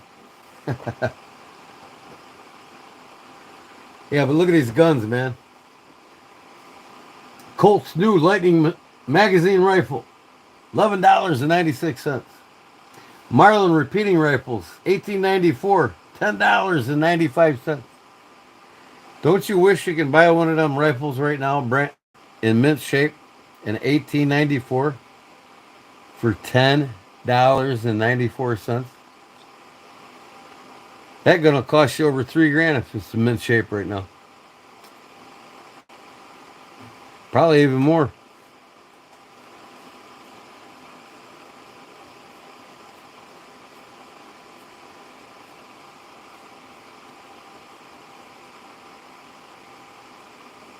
What did I get at yard sales? Well, if you go check out my short video on it, you'll know.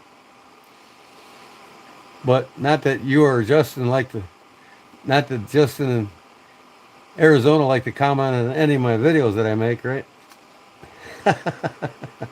You guys kill me. I don't think I've ever seen a comment from you guys on my videos. Oh wait, I've seen them from Arizona. That's right. I'm just giving you shit. Uh, I showed the fillet knife earlier that I got at the garage sale.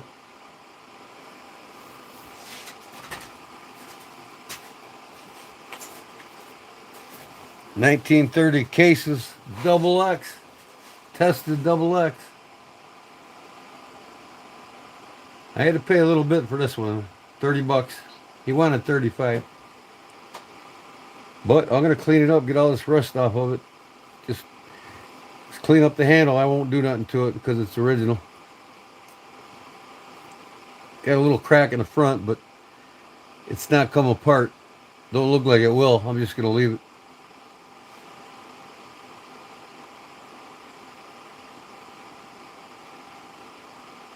I didn't go the next day. I was too tired.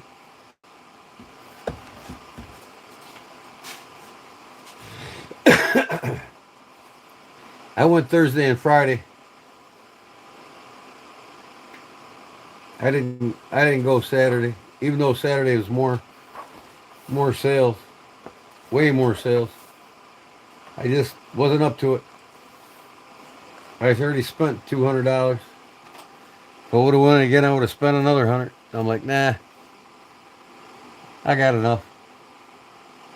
I'll see them again next year. Same people, same garage sales.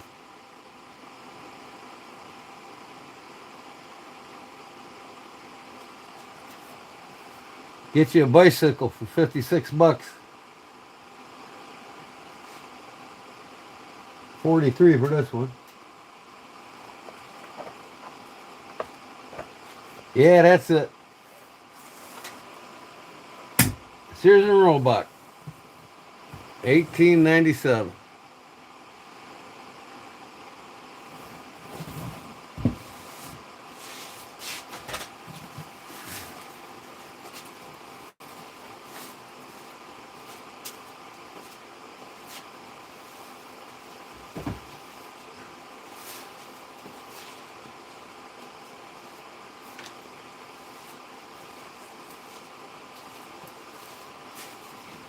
Anybody got spurs for their cowboy boots? I made these. I'll send them to you. These wrap around your cowboy boot. You put spurs on them.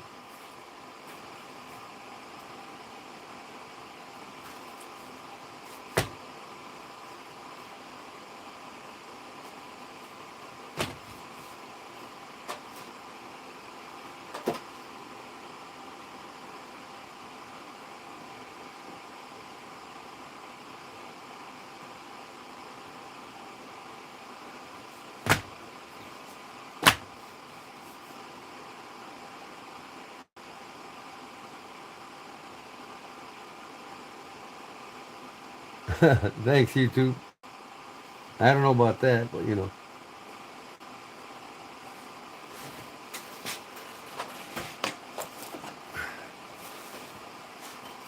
Yeah, I'm looking forward to making some of these really ornate, some more of them.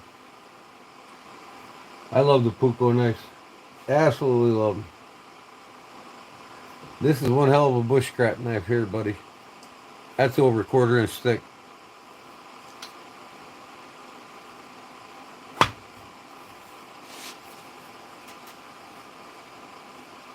Hello, Max. It's all about knives, brother. All about knives. Leatherwork. Here's my cigarette case I made. 1950s pattern. I'm going to make something like this for flashlights. It's something you can hook on your belt. You put your matches in here. But this is a pattern I got from 1950. This is what women used to use and men used to use back in the day.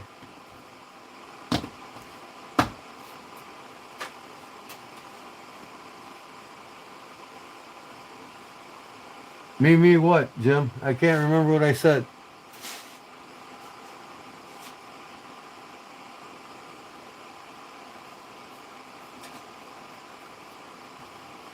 What are you saying me about? You want them spur carriers, Jim? Them spur straps for cowboy boots? Commenters. What's that? How long does it take to make what? One of these knives?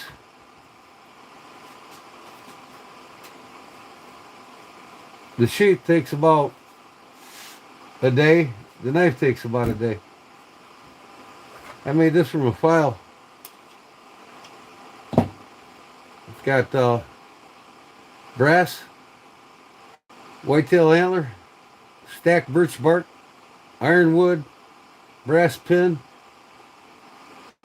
and then more stacked birch, more antler, more brass, more antler, and it's pinned on.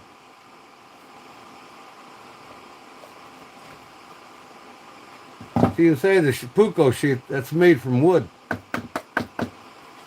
So this knife don't never touch the leather. It's in a wooden sheath. You watch a video on my page and how I made it. Just look up. I comment? Okay.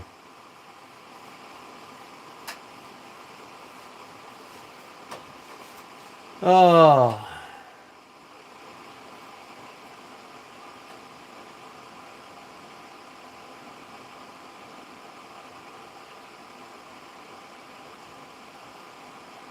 Leftover Coke. What does that mean? What in the hell are you talking about? I used to bring home leftover Coke. It's in a Coke drum at Mobile Oil when I worked in it.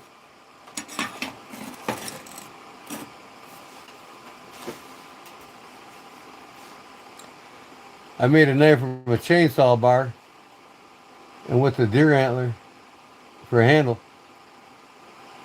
Yep. This is traditional puukko style from the Finnish people in Finland. It's traditional. The sheath resembles that we see today of the raffle fillet knives. They're made in Finland too. Typical puukko.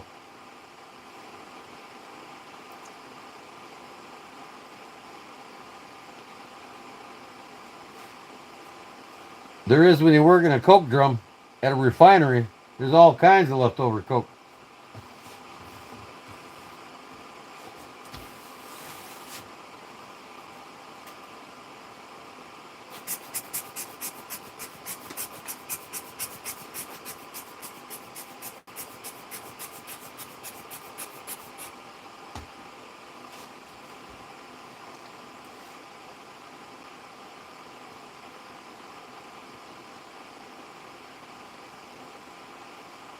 Thanks, Steve. Yeah, I make lots of different knives.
Oh, I left out a fillet knife. I just stuck it in the sheath I didn't complete. Another puukko sheath. It fits in there, so I just said, what the heck? I need to put me a dangler on it. This is a Cutco fish and fillet knife from Cutco with the triple patent a patent triple D cutting edge. I used to sell them back in the day. It's got a picture of a fish on it, Cutco, 1763 model.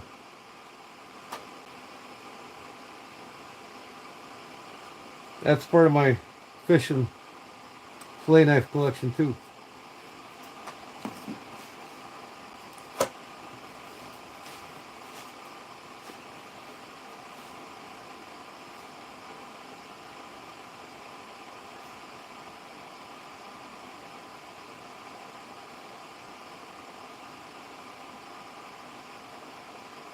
So anyways, here's one of my designs. One of my knives I make. Kodiak, bear claw.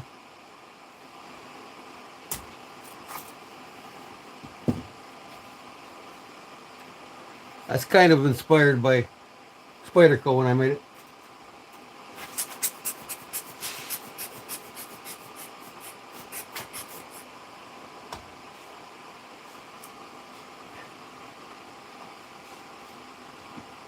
I got a mosaic bear, Kodiak bear on it. This is made from 1095 steel, high carbon steel, acid etched, stone washed. Got my logo on a blade. Brass pins, Kodiak bear see-through pin. And this is black denim micarta. Then I got a rock finish on the spine, all the way up the blade. That's one of my designs.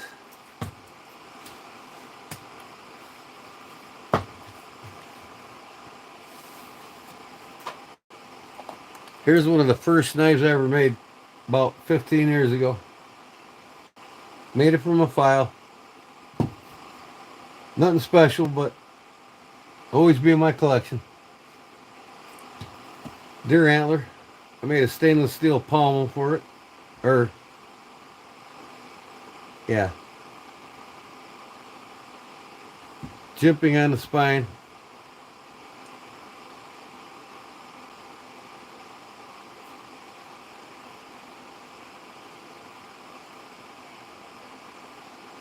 One of the first knives I ever made.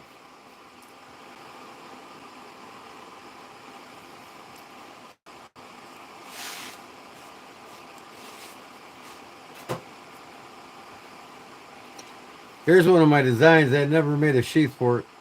Everything's pounded finish. This is brown burlap micarta. Brass. It's all pounded. I didn't decorate the spine on this one. It's 1095. It's got a skull crushing pommel on it and a lanyard hole. One of these days, I'll make sheaths for both of these knives. That's my design. Kind of a fighting knife, hence field knife.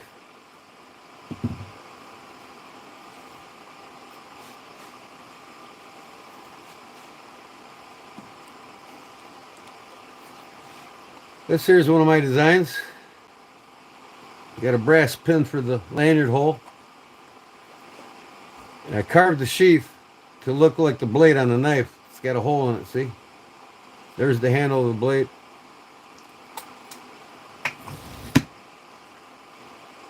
It's made from 1095.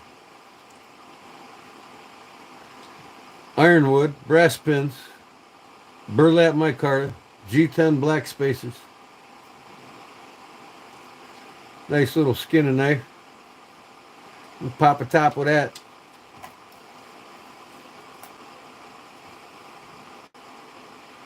Yep, I made all these knives here, Victor.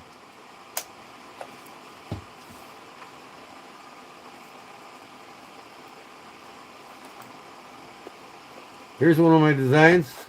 This is all hand carved. This ain't from a stamp. Basket weave.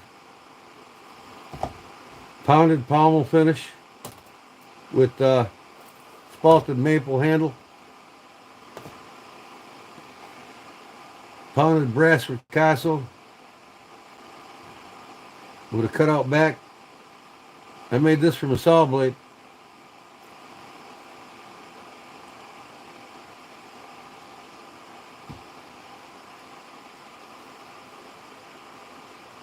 And it's sharp. It will cut you. Made it from a saw blade.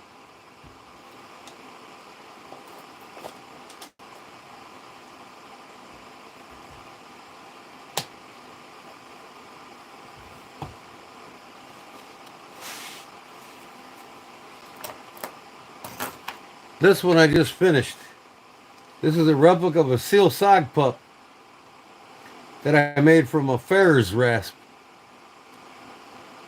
I wanted to see the rasp all the way around the handle and put zebra wood on it.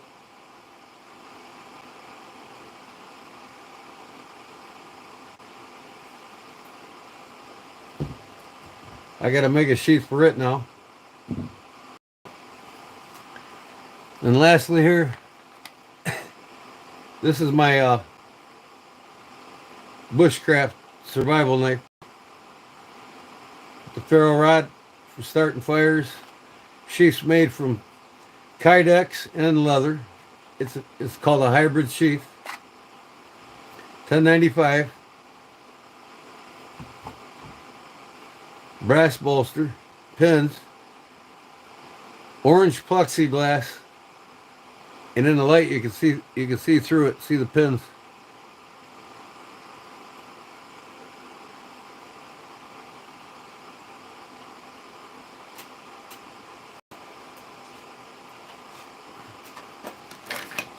I don't know, here's my light. I don't know what I did with it.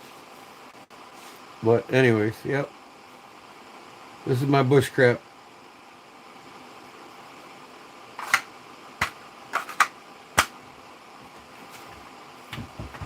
I'll make these nice custom for anybody that wants one.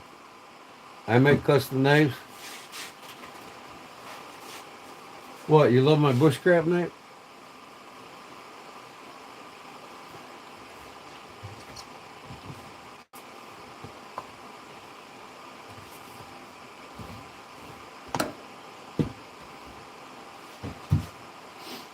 Here's my wife walking around up there.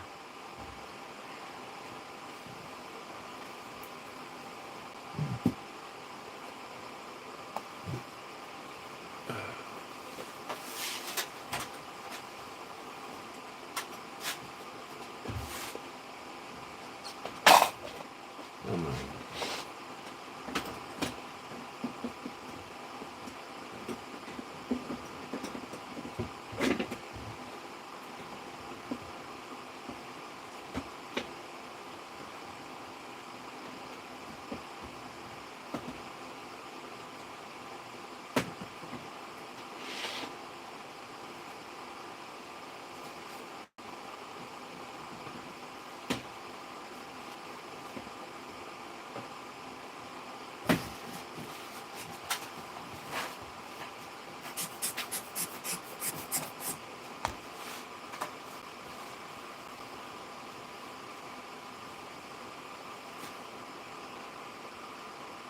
Hello, wheels and wrenches.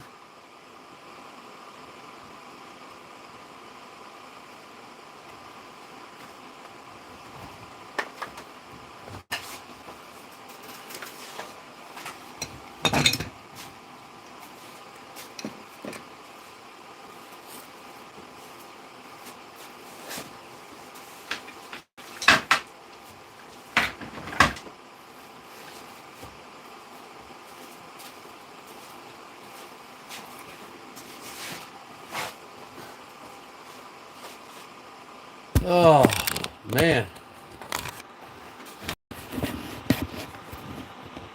So, it is now 3:06, and I really need to be hitting the sack because I'm going to force myself to get up early tomorrow.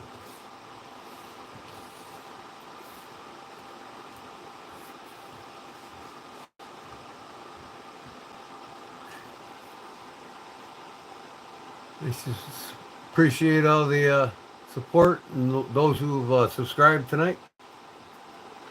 Welcome aboard, and going to be a fun summer. A lot of great videos coming up.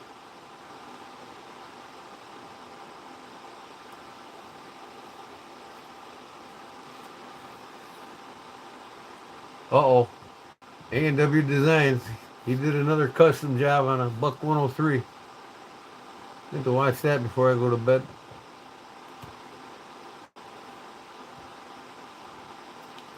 Yeah, I'm gonna hit it, guys. So I thank y'all for stopping in, and next Sunday, Funday, more giveaway.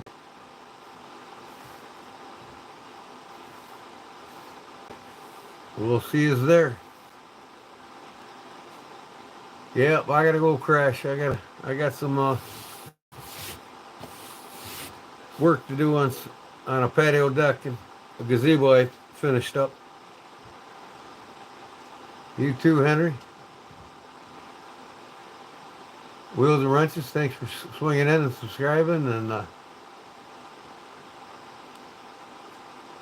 get everybody off in the mail tomorrow. All right, guys. We'll talk to you later, man. Peace.